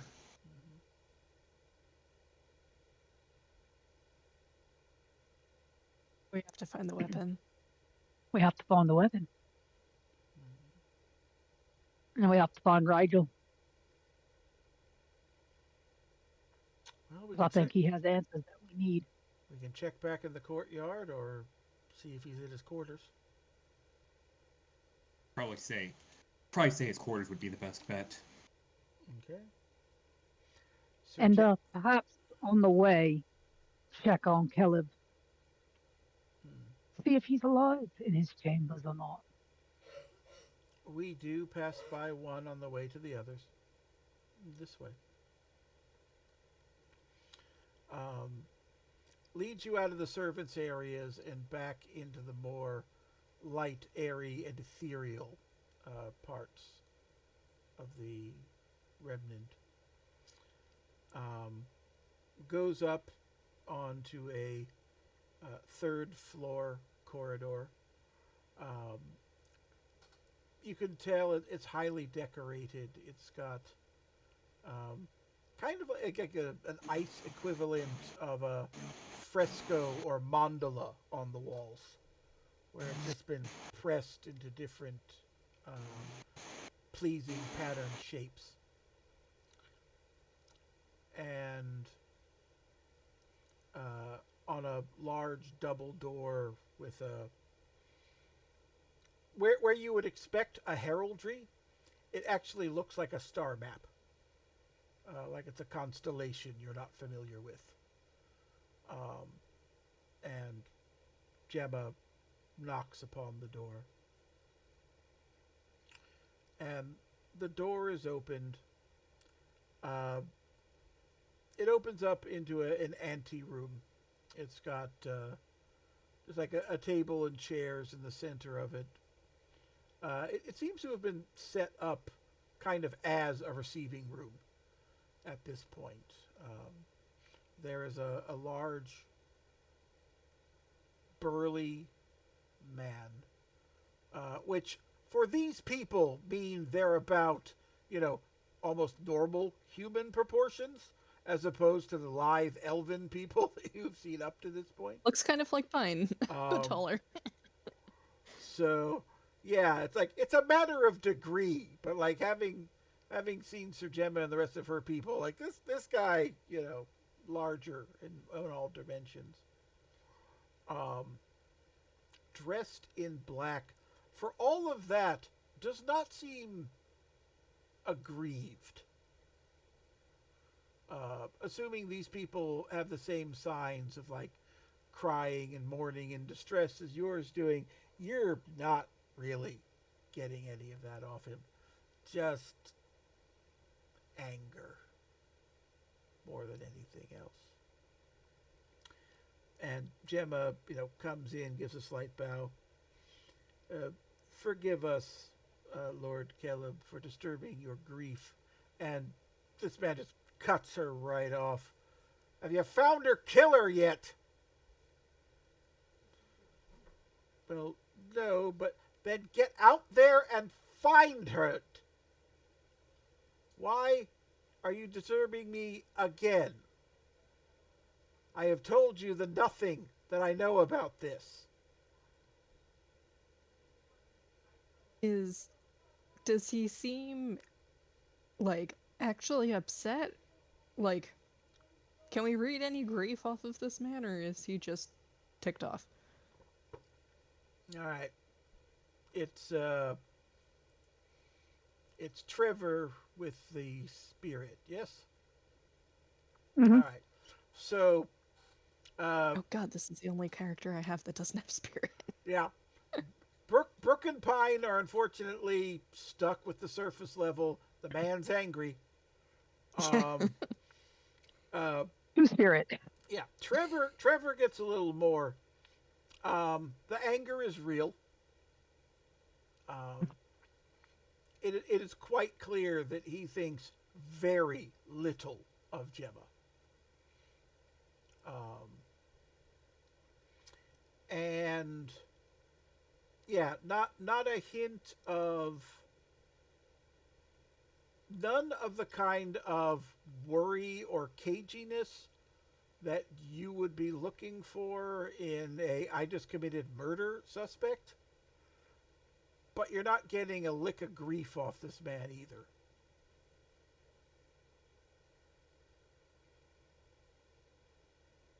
Whatever their marriage was like, he seems far more upset that something of his was taken away than he is aggrieved at her loss.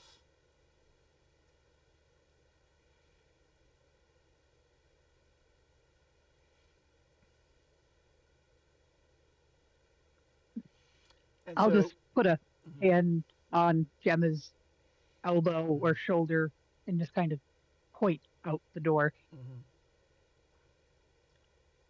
very well, Lord Keller, we will leave you to your mourning. And you swiftly get out the door. A couple of servants close some doors before the next volley of invective hits it. And Gemma just shakes his head. Thoroughly unpleasant man. I can only assume Lady Pixis married for money. Well, I can tell you, I don't think he's the one who did it, because he doesn't have any of the signs that I'd see in someone who just killed somebody. But he's not so much that he lost his wife as he's pissed that he lost something that he owned. Kind of an arse.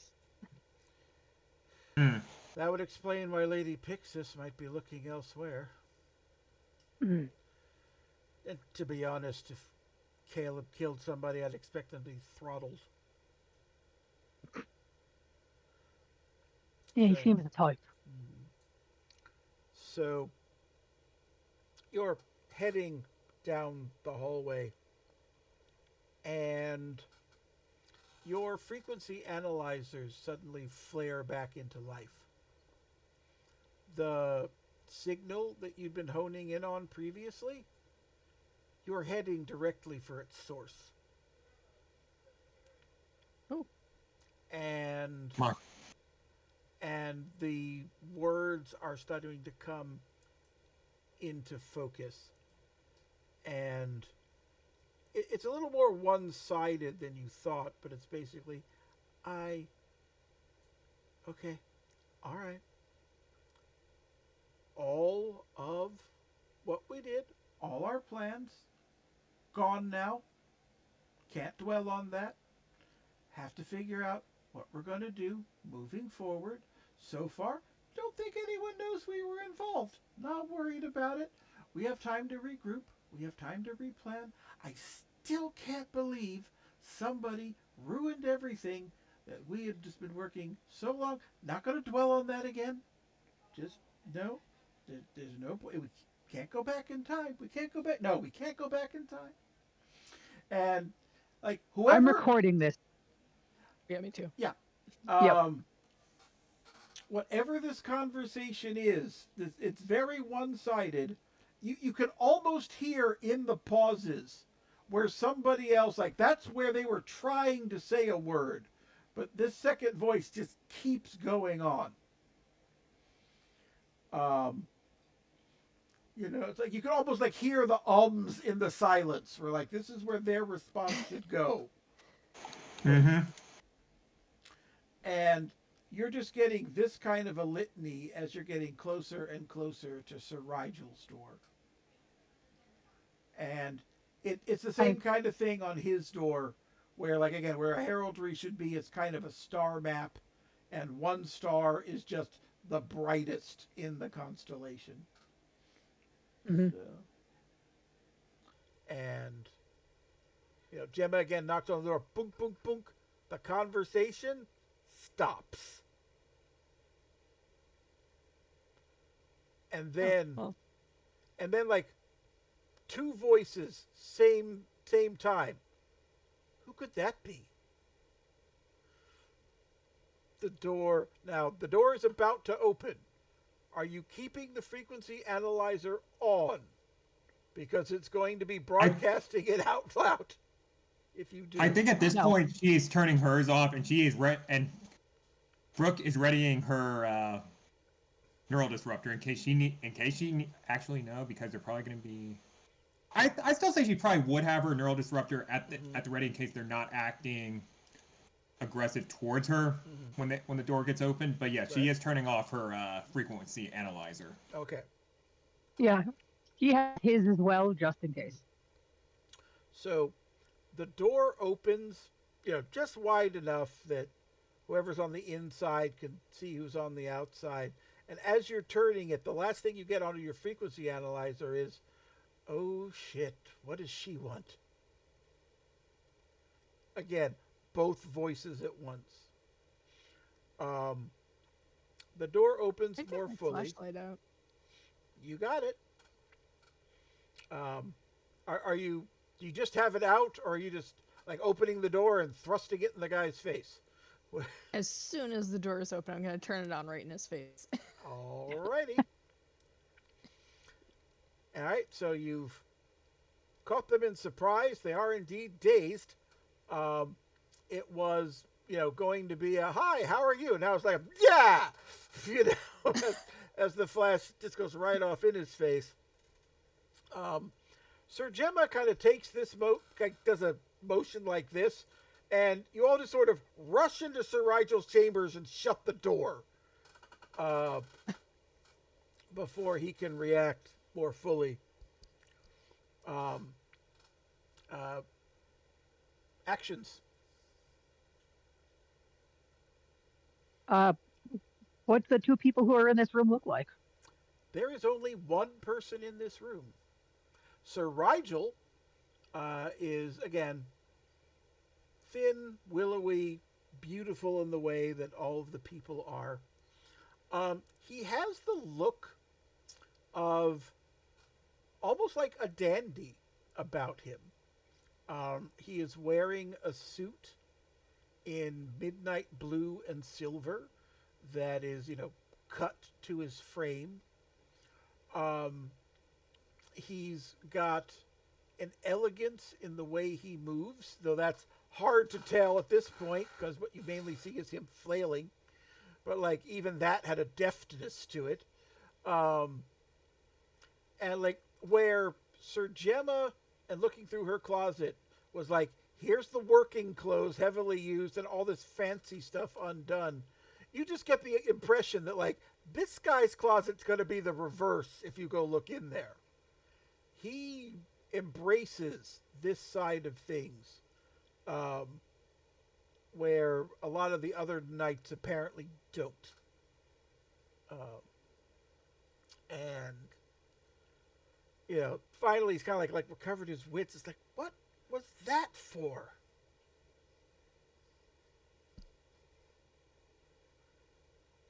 Looking at Pine accusingly with his metal tube full of light. Where's the weapon? What weapon? He would kind of give the side eyes to Sir Gemma. This doesn't last long. Ask questions.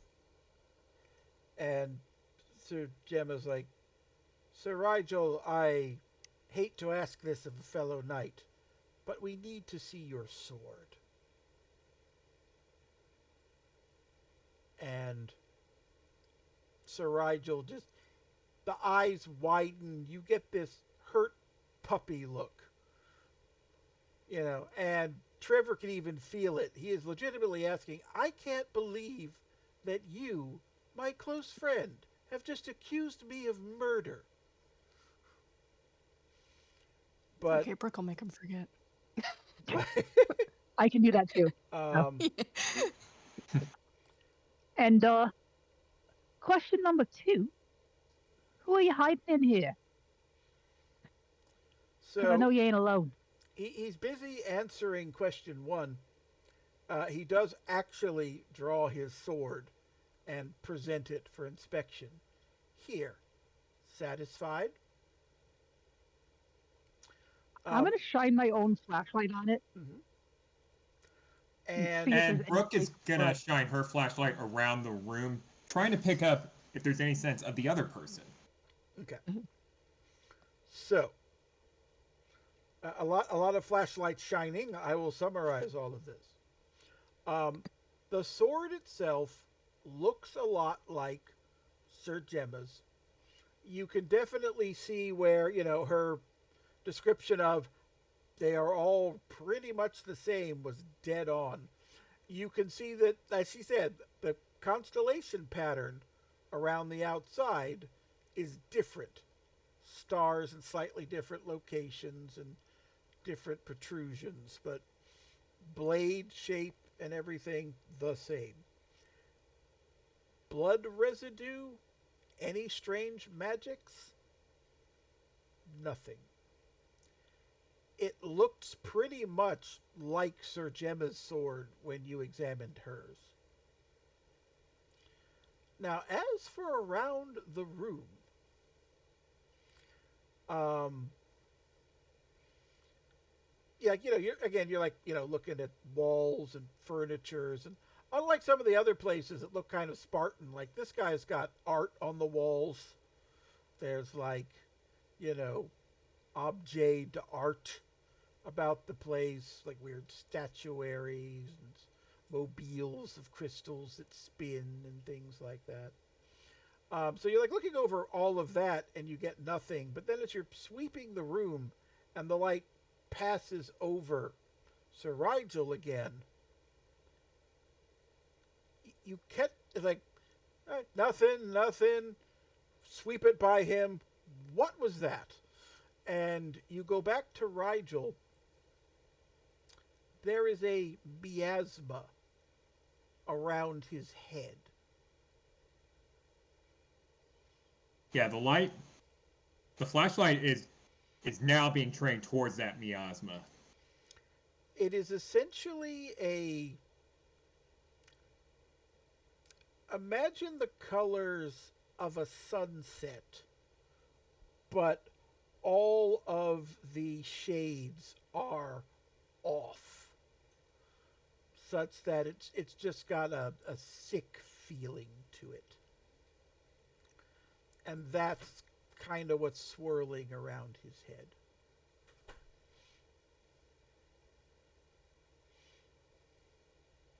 Would we get the general feeling that these are the colors of the mistake? Akin to it, yes.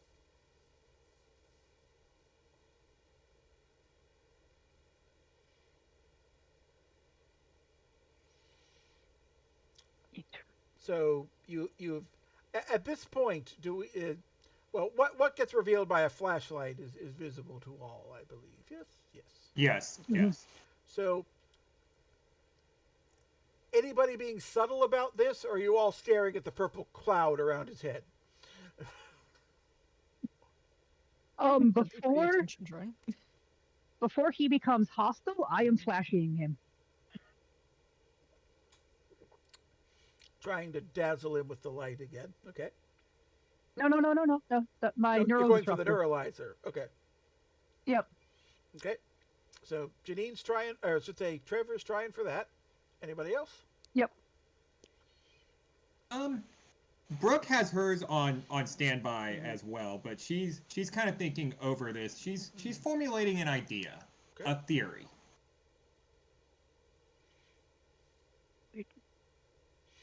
Okay. And is Pine doing anything but seeing if Jannine's thing works, or Trevor's thing works rather?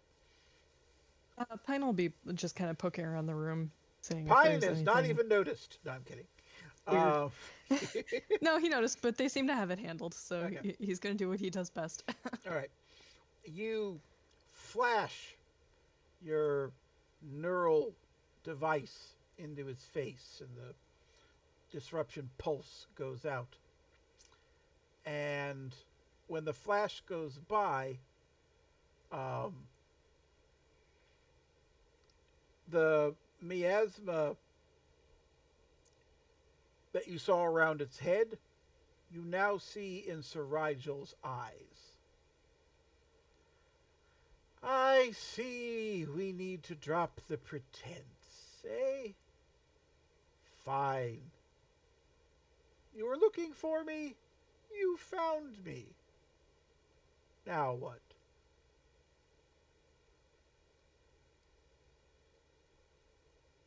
You know, So, and this is gonna be Brooke activating. It's happening again. Mm-hmm. You know, this kind of reminds me of the North Side Triad incident that happened about a couple months ago. It was quite interesting. There were two warring factions. Don't ask why they were at war. It was a very trifle matter, but there was a sense of star-crossed lovers in between the two factions. One kind of very similar to this situation.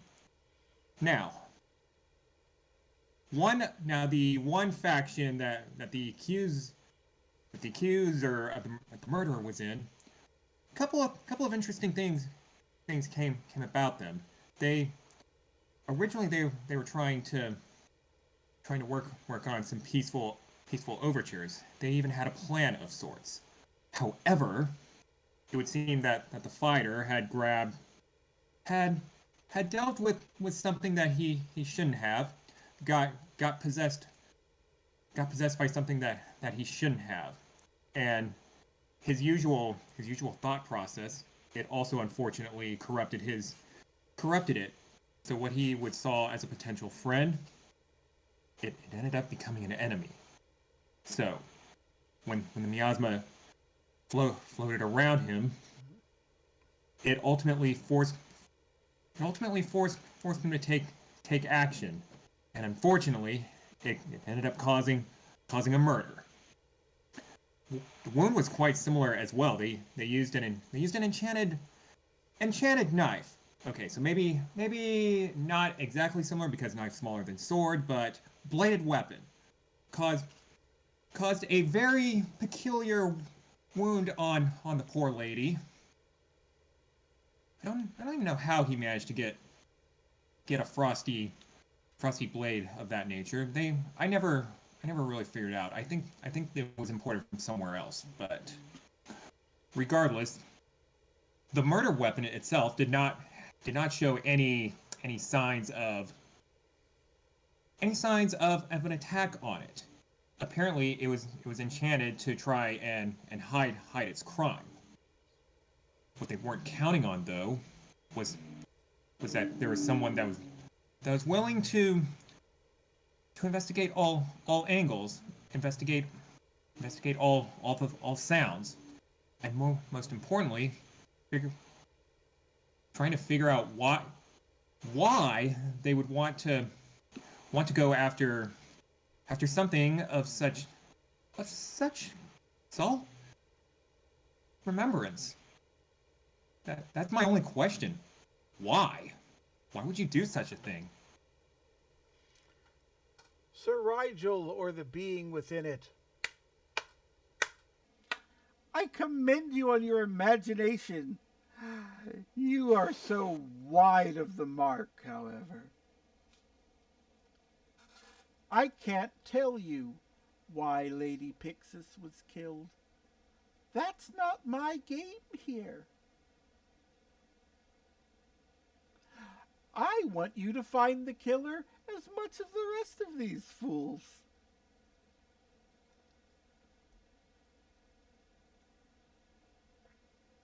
What are you? he's possessed. He looks over at Gemma. I believe you call me a demon of the heart and mind.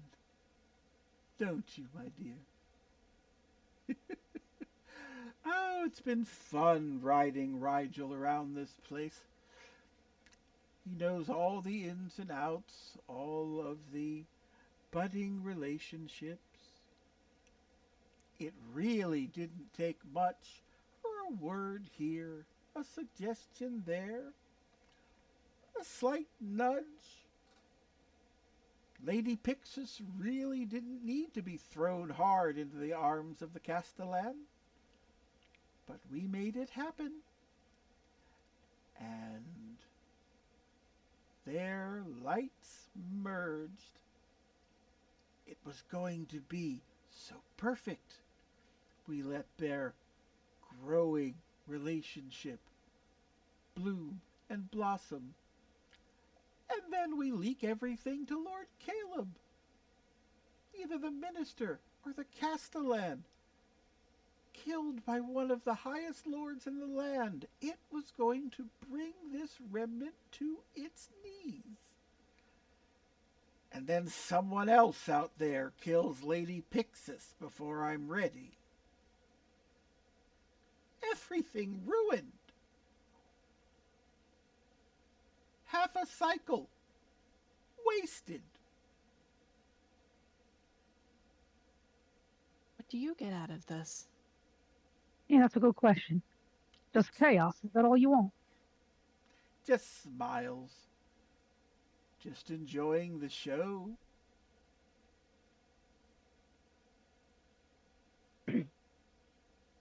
I mean, you could have just left them happy and then gone and match made somebody else if it was just about smiles. Seems to me like it's about drama. Oh, absolutely. The tragedy was the point. And now, wasted, unfocused. Sure, Lord Alcor is probably cracked inside, but now everybody else is just worried about, oh no, nameless evil from without. You know, maybe one of the knights has snapped. Well, they're right on that front, but I'm not the one they're looking for. Apparently they've You got know, if there's two. a, What are the odds? if there's another one like you here, can you detect each other or something? Hmm, we try and stay out of each other's way. If there was another one here, I would know, and we would be trying to one up each other. No, you're not looking for a problem from without.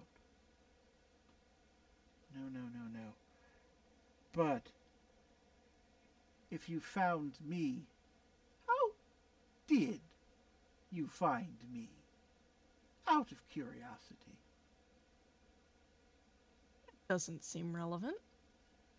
It does if you want more information out of me. You're very loud.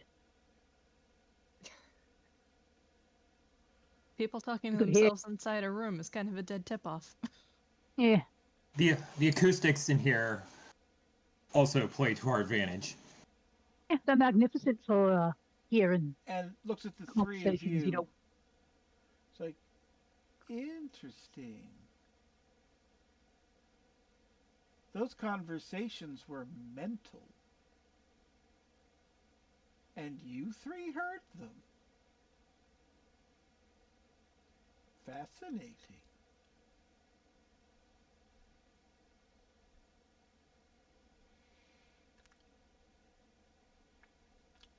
Sir Gemma has her hand on her sword hilt. And is kind of waiting for a sign from the three of you that she can kill him now. Or that she should get a really good reason why she shouldn't. So you said you have information. Well, yes. I presume you've heard about the secret recital. We Yeah. have, yes. I can tell you who was there. I was a guest, after all. And based on things, I think that was one of the last places Lady Pixis might have been seen alive. Surely the last time I saw her such. We're all ears. Yeah. The ones of note that attended were Sir Sarin, Sir Kuma, Sir Yildun, and Sir Martik. The rest were lower functionaries, minor nobles, some artistes that Lady Pixis favored. They provided the entertainment and coordinated the dance, of course. But I think if you are looking for suspects, those are your best bet. And I'm thinking, if we find the missing servant, that might lead us to whoever's responsible. You know what servant is? Haven't seen her since the night of the recital. We try and keep servants out of here. Wouldn't do to see Sir Rigel acting any stranger than usual.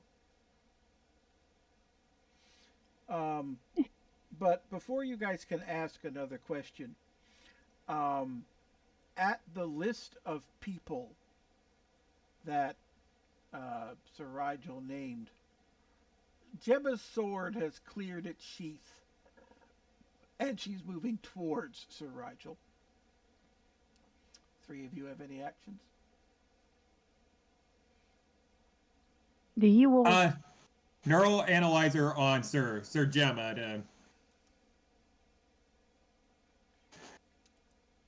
to have her slow her roll. I'm not sure killing him will help. I think this thing will just hop to someone else. Yeah. Well, the one for all that it's not directed at you, Sir Gemma does not count as non-aggressive. So unfortunately, your neurodisruptor goes off and it doesn't slow her a bit. Rigel backs up a bit because his sword is already like out and for inspection rather than to use it. She doesn't strike him down, but actually puts the sword to Rigel's neck and backs him up against a wall. That can't be the full listing. You lie. Believe what you want, girl. But I tell you, that's who was there.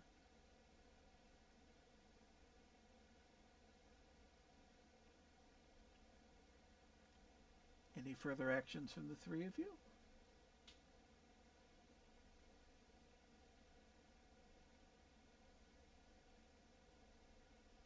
Just because you trust Kuma doesn't mean that he's above suspicion.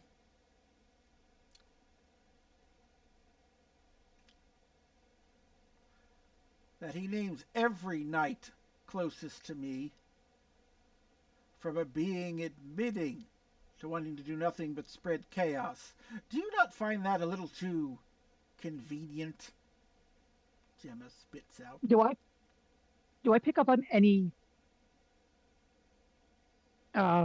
malice? No, I don't want to say malice because this is a creature of malice, from what I can tell. But does it seem like it's withholding anything from that list? It is hard to tell. You're getting a duality of reactions. One is clearly from the suppressed Sir Rigel himself, who is just somewhere between terrified, confused, and so tired. From the entity, however, it's very hard to read. A being who is designed to deceive and manipulate is very difficult to get a handle on. You're absolutely certain he's not telling everything it knows, but is it relevant to this?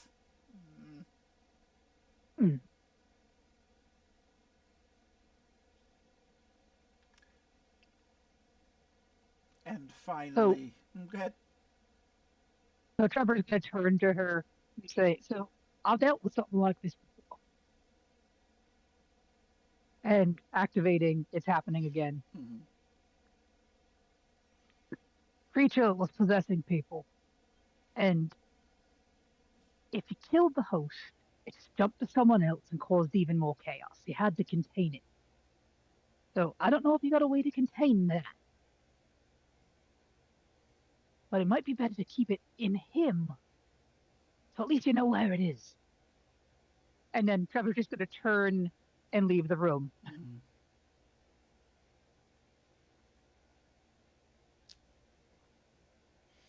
Okay. So, are you going deeper into Sir Rigel's chambers, or are you going out into the hallway? Into the hallway. Okay. Did I find anything while I was just poking around in the corners of the room? Anything interesting? Not really. One thing catches your eye, though it's hard to tell what its relevance is. Um, there is a game board in this room. It reminds you of chess, except the shape of the board is different, um, based on diamonds rather than squares. But it's similar in that it's got a large group of carved pieces on either side. And when you look at them, they appear to be carved replicas of several of the knights. You actually see one of them that is Sir Gemma, and someone has gone to the trouble of adding the scar to the game piece. I'm gonna want to shine my flashlight on that and see if it's magical. It's not magical at all that you can tell, but it does look like it's set up for a game in progress.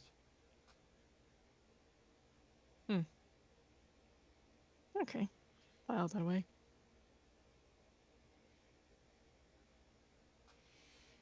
Um, so we've got Sir Gemma with a blade to this guy's throat, um, demanding more truths out of him, while every so often, you know, well, basically just like, don't make me do it, and the entity within going, I'd like to see you try. Pine would follow Trevor out the door and then just kind of poke his head back in like an afterthought and go, if you kill him, that's probably not going to do much for people thinking you didn't kill Lady Pixis. Mm-hmm. And then pull his head back out. Yeah, Brooke is following right alongside as well, out. And she would also add, he does have a point, you know. So, after a moment in the hallway, you hear a loud smashing sound. And a few moments later, Sir Gemma comes out of Sir Rigel's room holding an unconscious Sir Rigel over her shoulder like a sack of potatoes. Except they don't have potatoes here. So you're not sure what it's like a sack of in Polaris. But anyway, like a sack. So, and stuck to its story right to the end. That either makes it the truth or me a very bad interrogator. Can I wait until Gemma passes me and then shine the flashlight at the back of her head just to make sure that her knocking him out didn't move the entity to her? You do not see a miasma. On either of them. On either of them. What did you do to it? I did nothing to it. I had hoped knocking out Sir Rigel would trap it inside his unconscious mind. It would seem that is not the case. So now it's freewheeling. Great. Wonderful. Oh, fascinating. Horrifying. We shall have to spread the word. It is not the first time such a thing has come to the remnants. The problem is that each one of these demons of the heart and mind are unique. There are no universal remedies for containment or removal. That's wonderful. Let us hope that the thing that was inside it has moved on to a different game for now. One problem at a time, as they say. Indeed. As it were. So, we have narrowed it down to 5 people that went on crusade with me.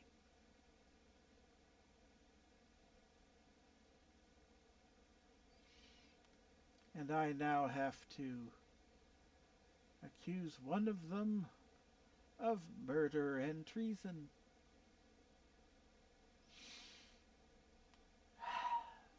I mean, it might be called comfort, but if you do, it might make things a little easier for you here. The look Gemma gives you is cold indeed.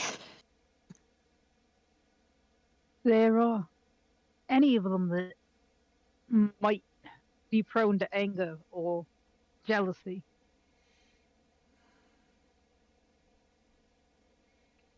Would any of them have had it out against the lady?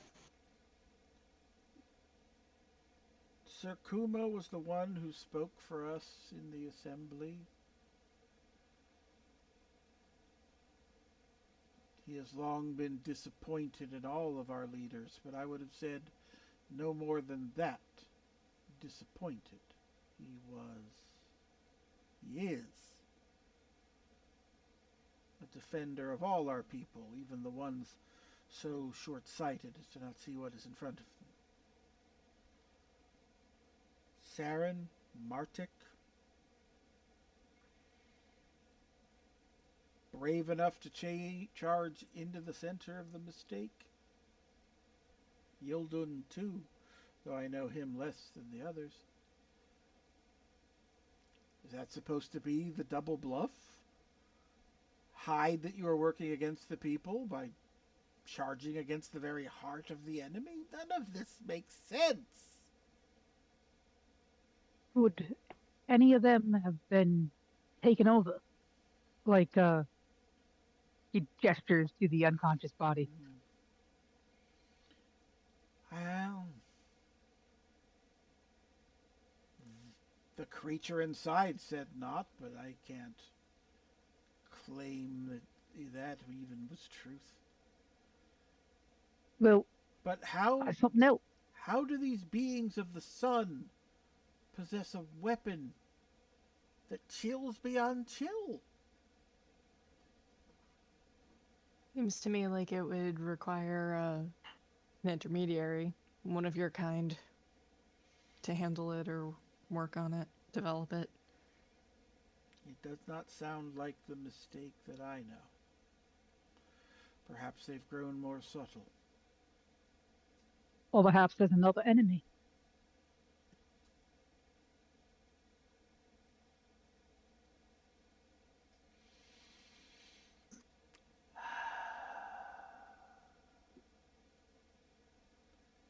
Just what the people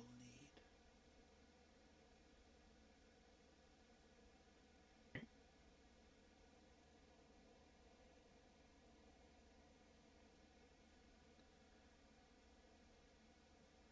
Well, we have an unconscious dandy to deal with. Do you truly not sense the being within him anymore? Don't say it.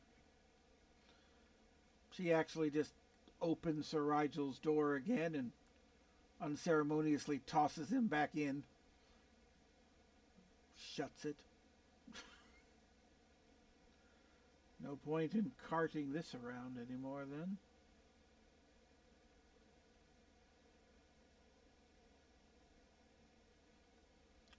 Do we beard the knights in their chamber? Do we?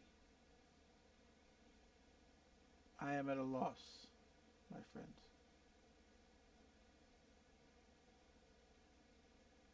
I'm gonna turn my frequency analyzer back on again Mm-hmm.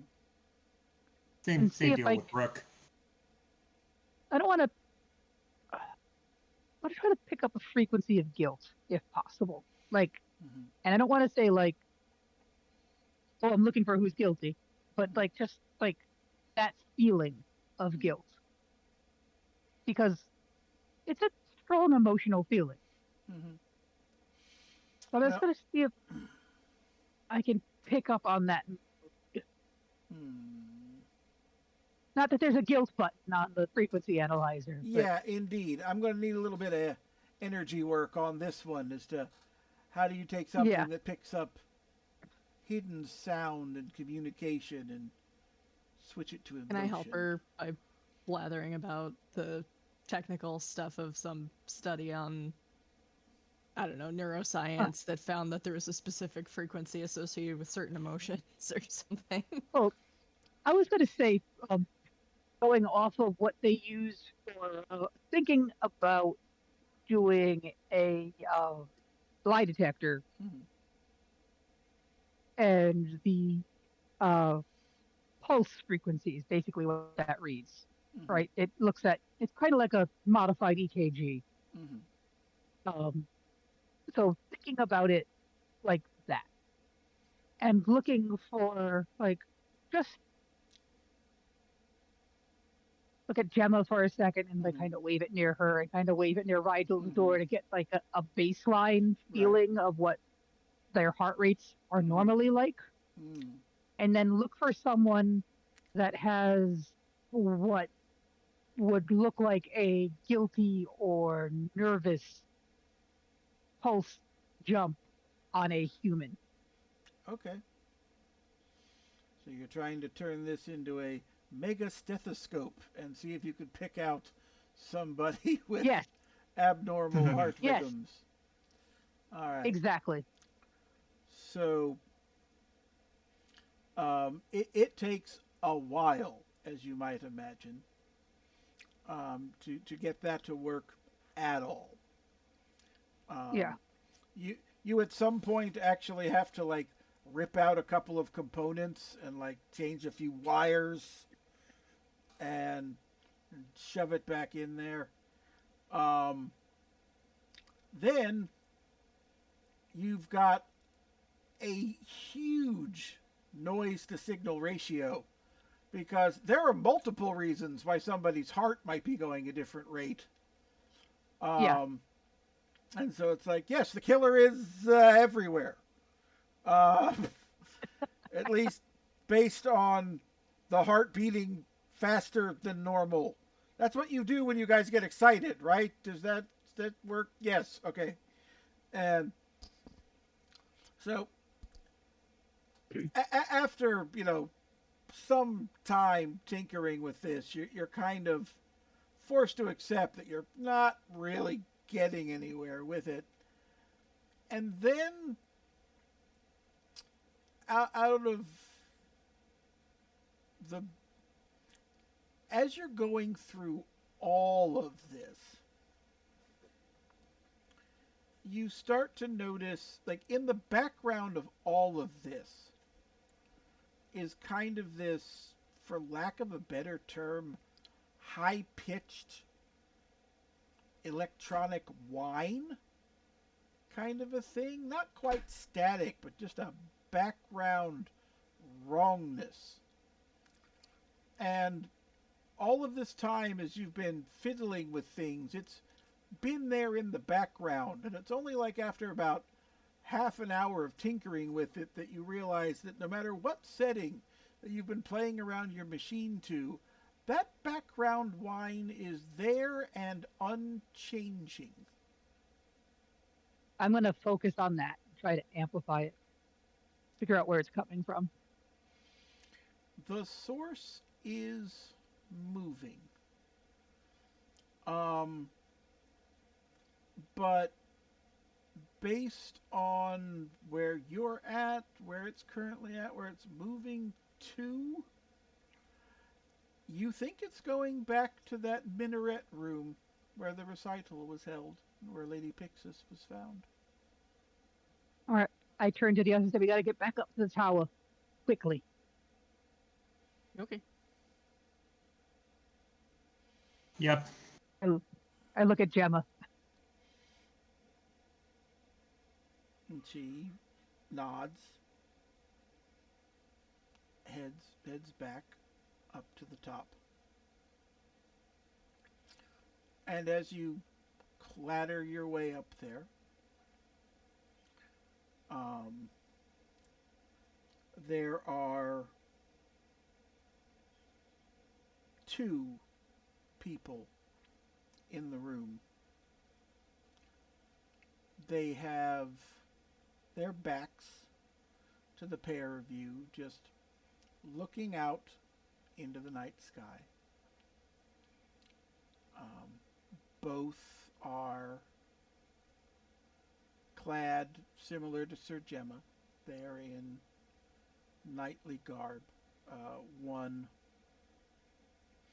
a little more fancy than the other more utilitarian like Gemma's. And they quietly turn as the four of you enter. And Gemma looks at the two. Saren, Martik, what are you two doing here?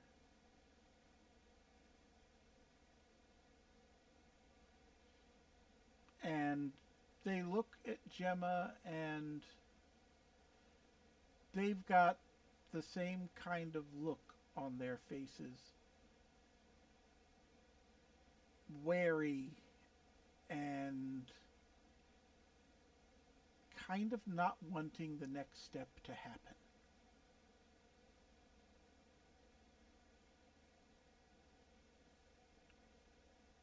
We're here to persuade you, Gemma, Martik asks. We've been fighting together for many cycles. We charged the mistake together. We faced the mists and the strange rainbow city at the heart of things, and we survived. We came back. Drop this, Gemma. Pin it on the missing servant. Let it lie.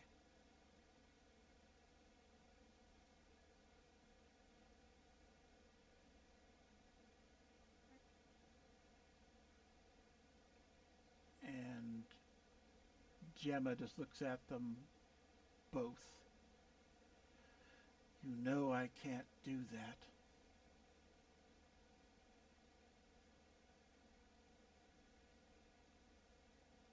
And the pair of them are like, yes, we know. But for old time's sake, we had to give you one last chance.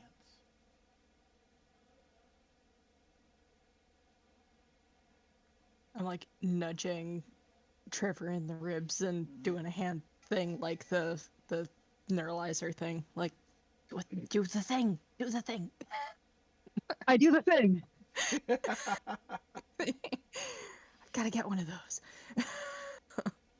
The flashes go off, and once again, the flash of red light seems to have no effect on them, aside from, you know, the usual effect a red light flashed in your face would have.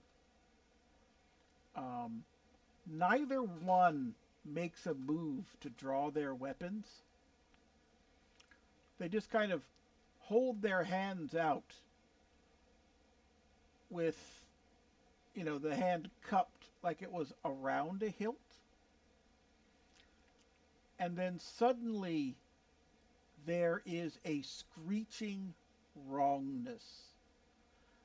That sound that you have been tracing with your devices, where Gemma's starlight sword has the constellation around the outside and a shimmering blade of light, suddenly appearing in both of their hands is just this almost heat shimmer, this wave in the air of wrongness, framing nothing. And these are the blades they now bear. Flashlight Okay. in their faces. Yep. Same. Flashlight as well.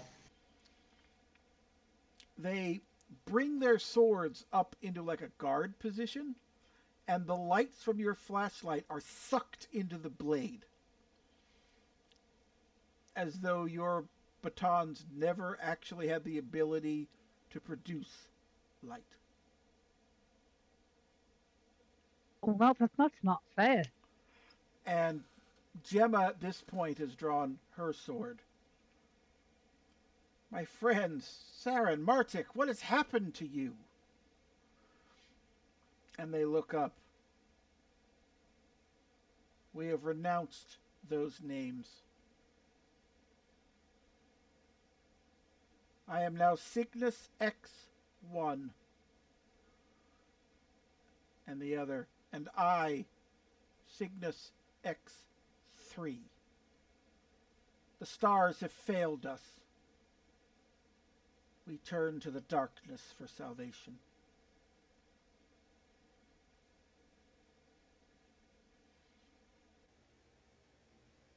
Mine's a little freaked out at that. He knows what And those are. with a cry of frustration, Gemma hurls herself at both of them. And such is the ferocity of her attack that they are both on full defense, singing Starlight Sword against the wrongness of the nothing, blocking, hacking, slashing. Gemma is the better fighter, but not at 2-on-1. Actions. Can we get I'm behind any of going- them? I'm going to take my flashlight and hold it by Yep. the light end of it, Mhm. Yep. so it's more of a baton. Yep. And kind of as they're fighting against her, swing that as hard as possible to one of their knees. Being a former rugby player, I'm relatively. Actually, you know what? No, I'm going to tackle him at the knees. I'm a rugby player. Talking about. Screw the flashlight. I'm throwing myself at his knees. Okay. Pine's gonna Yep. take the flashlight to the head of whichever one he can get around the back of. Okay. Yeah, and Brooke is also holding her flashlight by the light end, and basically whoever that Trevor and Pine are not going after, that is who she's going to whack around on the backside. Okay. So, all right. So, Trevor's got the point in vigor. So, Jennine, you're getting to go first. Yep. Tackle. You are diving at the feet, at the knees of one of them, trying to catch them off guard. These, all three of them, are moving with the grace of dancers. Their agility and precision is impressive. So when you go in a full diving tackle at the knees, you actually find yourself neatly sidestepped, allowing you to just kind of sail past. The night that you went for, X1, turns and pivots to swing his sword down, and Sir Gemma only just blocks it in time before it would have sunk into you. Ooh. Twists and flips it away. This is leaving her open on the other side. Fortunately, the other two have chosen to try and brain that one. So we had one going at the head, and were you both going for the head? Where's the aiming? I think Brooke is probably more or less going for the arms for like a disabling strike. Okay. So one's going high, one's going medium. Got it. Um, he too kind of steps back and swings the sword sideways in a cross block. And ordinarily with a pair of swords, that would have like caught both of them and pulled them to the side. In the case of both of your flashlights, it cuts them neatly in half as the sword passes through them effortlessly. But you did force it to deal with you instead of with Gemma. I missed his head. You missed his head.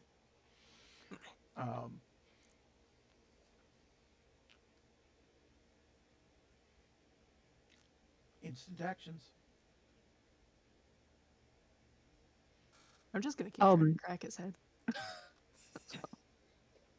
Continue attempting to Got shoot to him cut in the up head. flashlight. I'm just gonna chuck what I have because quite frankly that's really about the best I can do, and backstep while doing so. Okay. Am I able to watch them and time a movement so that I can trip one of them up while they're distracted by dealing with Gemma? You certainly can try. I mean, I've got skill, I've got reflex, I've got sensory, I've got intelligence, and I've got luck. Yep. And so I'm hoping I can time it just right that I can sweep the leg. You are awaiting your moment. Okay. Yep. So Brooke is backpedaling, throwing broken pieces and flashlight. I've got skill and luck and reflex. I hope that'll help somewhat. And what is Pine up to? I'm playing whack-a-mole with this elf. I'm just trying to hit him in the head repeatedly. You've just basically got a bit of your flashlight, like a brass knuckle, and you're hoping to get in there. Okay. Yep.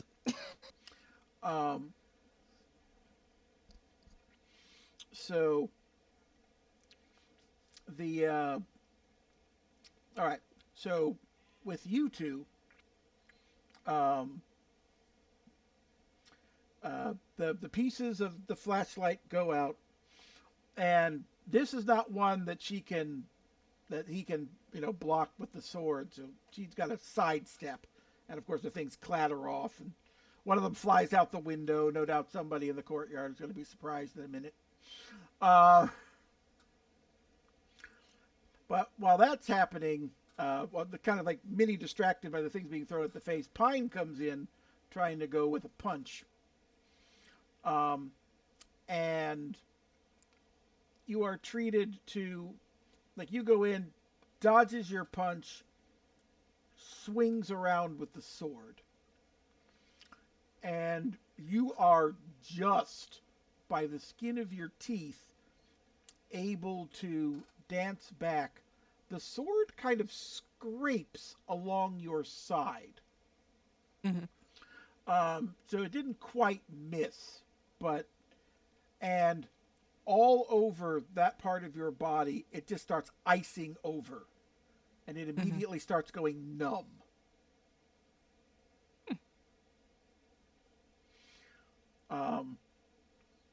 Which is good, because you assume it would probably really hurt otherwise.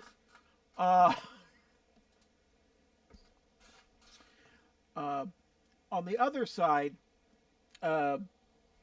Gemma and X3 are just going at it. Every time their swords clash, it's like a jangling of piano wire kind of a thing. Just this unholy noise as these swords clang against each other. And you wait until the weight of this knight is on its back leg and swing a kick into the back of its knee. It still sees you coming, but since it can't get the weight off its leg, the best it can do is try to just lock it in place. and that causes Gemma to get a solid slash into his ribs. The blade is immediately knocked back again, but that clear blood that they have is now staining this man's tunic and is spilling down. Is his old sword, the non-evil sword, still at his hip? Yes, it is. I'm going to draw it as he's distracted. All right. You have snuck over there and drawn his Starlight sword. It feels very odd in your hand. It's almost as if you're swinging a hilt with no blade. Like, you know, like I assume at some point as a children you were like play fighting with a sword that wasn't there. And that's what it feels like, except you can see the sword that you're holding. Oh, I like that. All right. Actions for the next turn. I'm going to slash him in the back of the leg with the sword I have in my hand now. All right. In that leg that he's locked. Well, he shifted his weight from it now, but you can find a similar weak point. Yeah. Brooke. Ooh. It's a very much a bit of a hard sell, but basically she wants to try and trip up do something to distract the other guy so that way Pine can do better with his whack ahead. So she will take off her trench coat, kind of do it like a matador cape, and then just try and chuck it over his way. Sword and cape fighting style without I was gonna say sword and cape fighting style, no sword. Got it. Okay. Yep. And Pine, what are we doing? Pine is going to. Did Brooke say like anything to the effect that you were trying to do that to give him an opening, or are you just doing it? And she would have said heads up, and I mean that's really all she has time to say. So yeah. I mean, yeah, definitely. I mean, you can see that Brooke has got her coat off like a matador cape in their hands. So the implications there, you know. Yeah. Is my arm useless now because it's freezing over? It has not quite reached your arm yet. It is more actually like the center of your torso. Okay. So you're probably going to lose the use of your left arm soon, but you're not there yet. All right. Then he's gonna go for the head one more time. Okay. Now, just curious, has Pine actually had any kind of fighting experience in their background? Absolutely not. Cool. So you saw this. Have... You saw this in a movie once. Got it. Okay. He has one reflex. He's not bad at dodging, but no, he was not a street fighter in his spare time. Okay, cool. Hey, sometimes you do investigations, you learn on the job, you know? But he just doesn't know what else to do. Okay. So I'll start with you two. Now, you said you're like, let's go try and chuck it over him, was the idea with the coat? Yeah, pretty much. Okay. Yeah, because he's probably closer to Pine, so if he's focusing more on Pine, that's probably going to give Brooke more of an opening to... Okay. So, like before, the coat flies out, and you're kind of like, it almost kind of goes slow motion for a minute. You're like seeing the coat fly out, and then you're seeing a hole appear in the coat, and then the wrongness that is the blade you can't see stabs you in the left arm. And you just start seeing it from where it's impacting, freezing up and down. And it was a solid hit. So the effect is going much faster than it did on Brooke. Or on Pine, rather.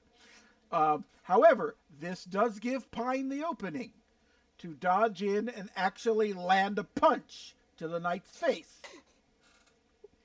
Well, this is a lot better than his original plan for this round.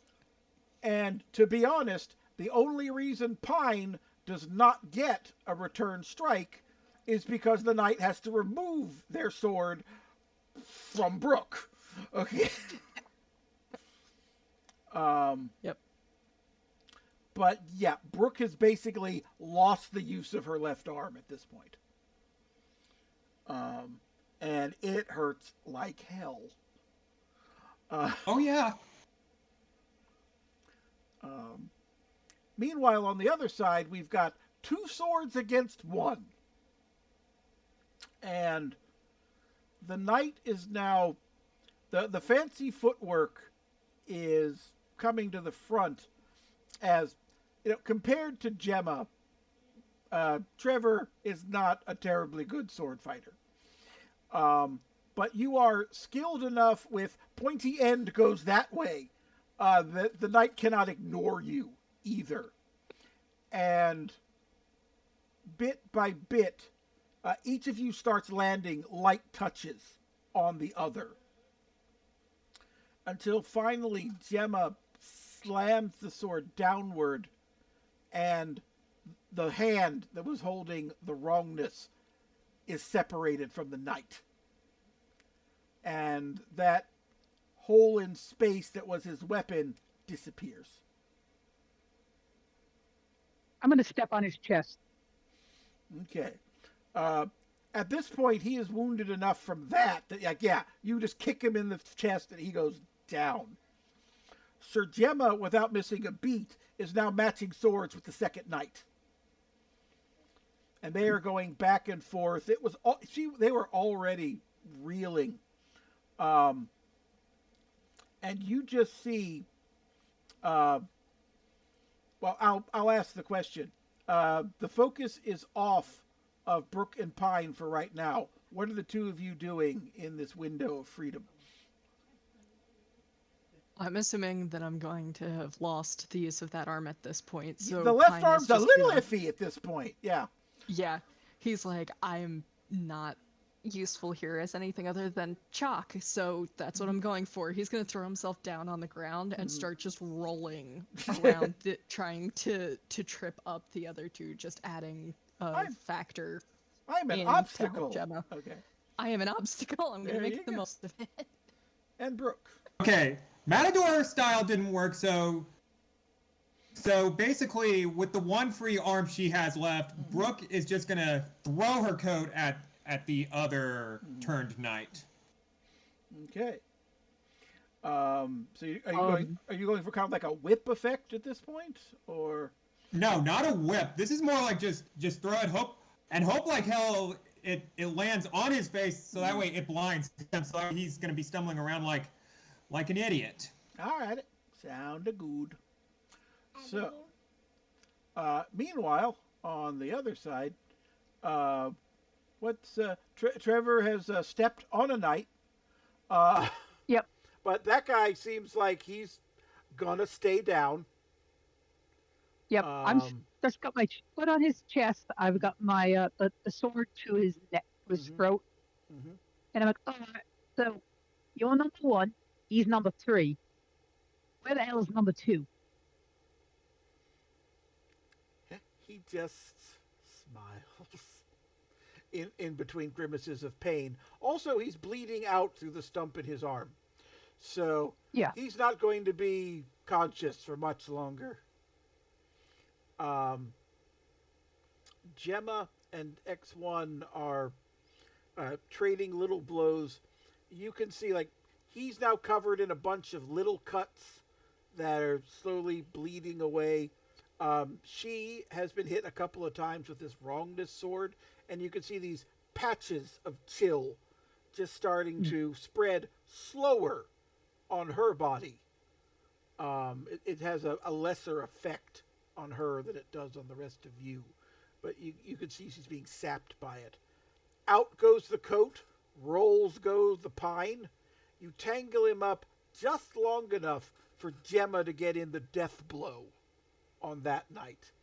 And again, he falls to the ground, the wrongness of the blade disappears. And the pair of them are down. And your badges ping as the slayers of Lady Pixis lie on the floor of this disused tower room.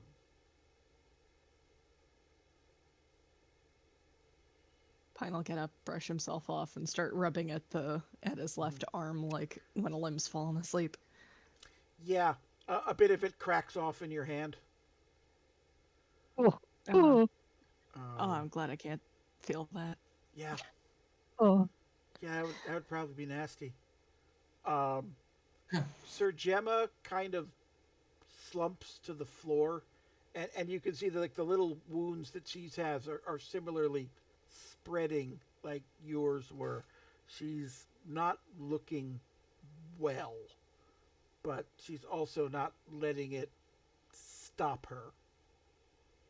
All right, I'm going to move over to her and say, is there someone that can heal you around here? There are. Yes, the Remnant has doctors. Where are they? I'll take you to them. She kind of gestures vaguely at the stairwell. So I will kind of one elbow under her, turn to the other two and say, you two ping out. Get treated before that spreads. And I'll help her down the stairs. That was the plan. Fancy working with you.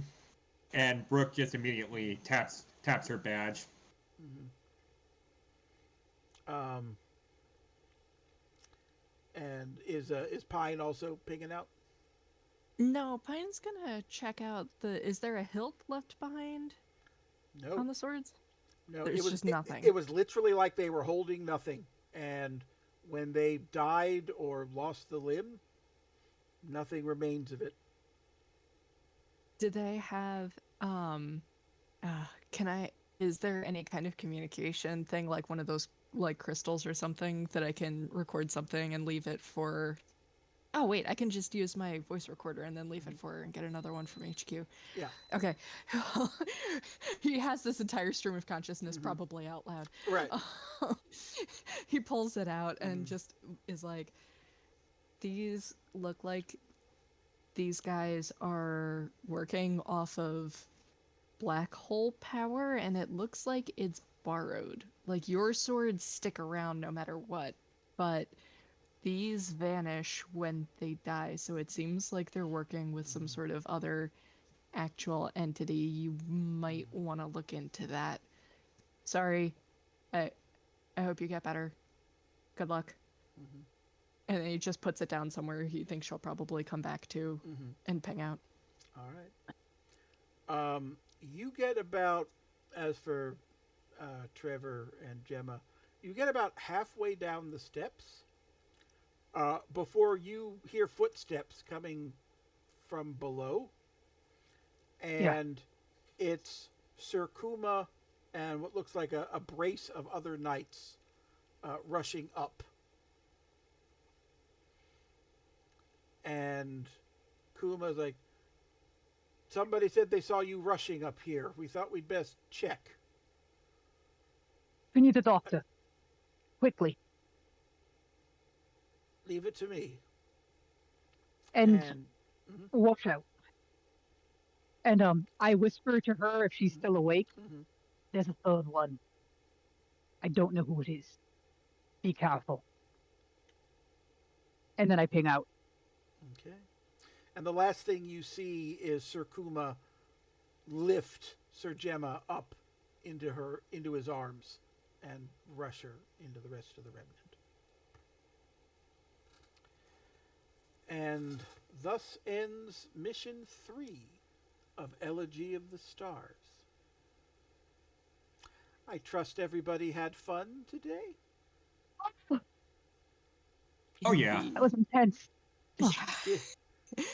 Did I do a murder mystery justice, Enclave style? Yes. Oh, yes. Yeah. Um, Absolutely. Feel free to ask any questions you have about the scenario, though I do not promise to answer. Oh, I Like, have none. I just think Brooke needs. I just think Brooke needs to be like an actual cop now and get her own revolver for self defense at this point. well, unfortunately, because Trevor is coded as a British cop, he would not be carrying a gun because they generally don't. You need a more elaborate truncheon. Yes, exactly. And a Yeah, broomstick. Brooke does not have that limitation, but like I said, she definitely would have more of the knowledge to not just go willy nilly. Like it's only a last line of defense for her. And I just wanted to confirm uh, what what Pine said into the voice recorder. They are indeed Knights of the Black Star. And where the others are guided by a twinkling light in the sky, they are powered by the stars that have fallen. Oh, and there's a third one somewhere. Not terrifying at all. No, and I'm sure that demon guy just like left. There's Yeah, it's Yeah, fine. nothing, he's totally not not coming back. nothing left for that. He's totally not coming back. So, Oh, uh, just to kind of tie it up a little bit with a knot, um, the thought you had of Pixis being killed to destabilize everything. She actually during the dance caught wind of Knights of the Black Star being a real thing, and that's why she ended up being killed. But she was at the crossroads of so many other reasons. You know, Yeah, there so many people had motives. yeah, it's like Murder on the Orient Express all over again. except for that one, That's they the all best had the part. same reason. So, Yeah, true. but yes, I gave plenty of people that would have a reason to do her in, and you all rose to the challenge marvelously.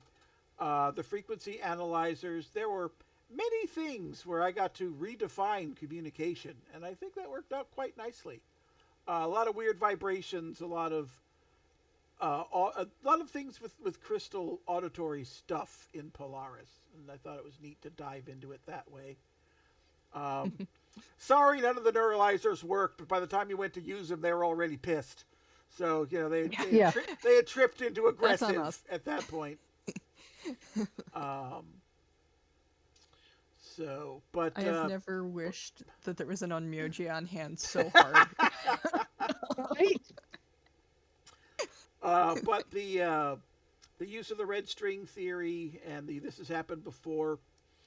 Uh, I tried to walk that line between give you your proper deduction and go, nah, it doesn't fit really. And I hope you felt I did that properly. Oh, for sure. Because Mm-hmm. I want to make sure you're getting your money's worth, as it were, without leading you down a wrong path. So, um, yeah, delightful for all of you. Um, I was very worried of a murder mystery with three people that could rewrite the murder mystery, but I think at the end of the day, it worked out fairly well. Uh, just so you know, I had 3 or 4 different murderers, so I could have pivoted depending on where you guys had the evidence lead you. But these Dark Star Knights are going to be at the center of it, whatever happened. So very good, very good. Thank you all. Thank you as always. You're a true Yep, Thank you master thank so of the much. you. game. Yep. So Yeah. on Now, on on behalf of all of my players, it was a delight to entertain any of you out there watching in YouTube land. And until next we meet, be well, my friends.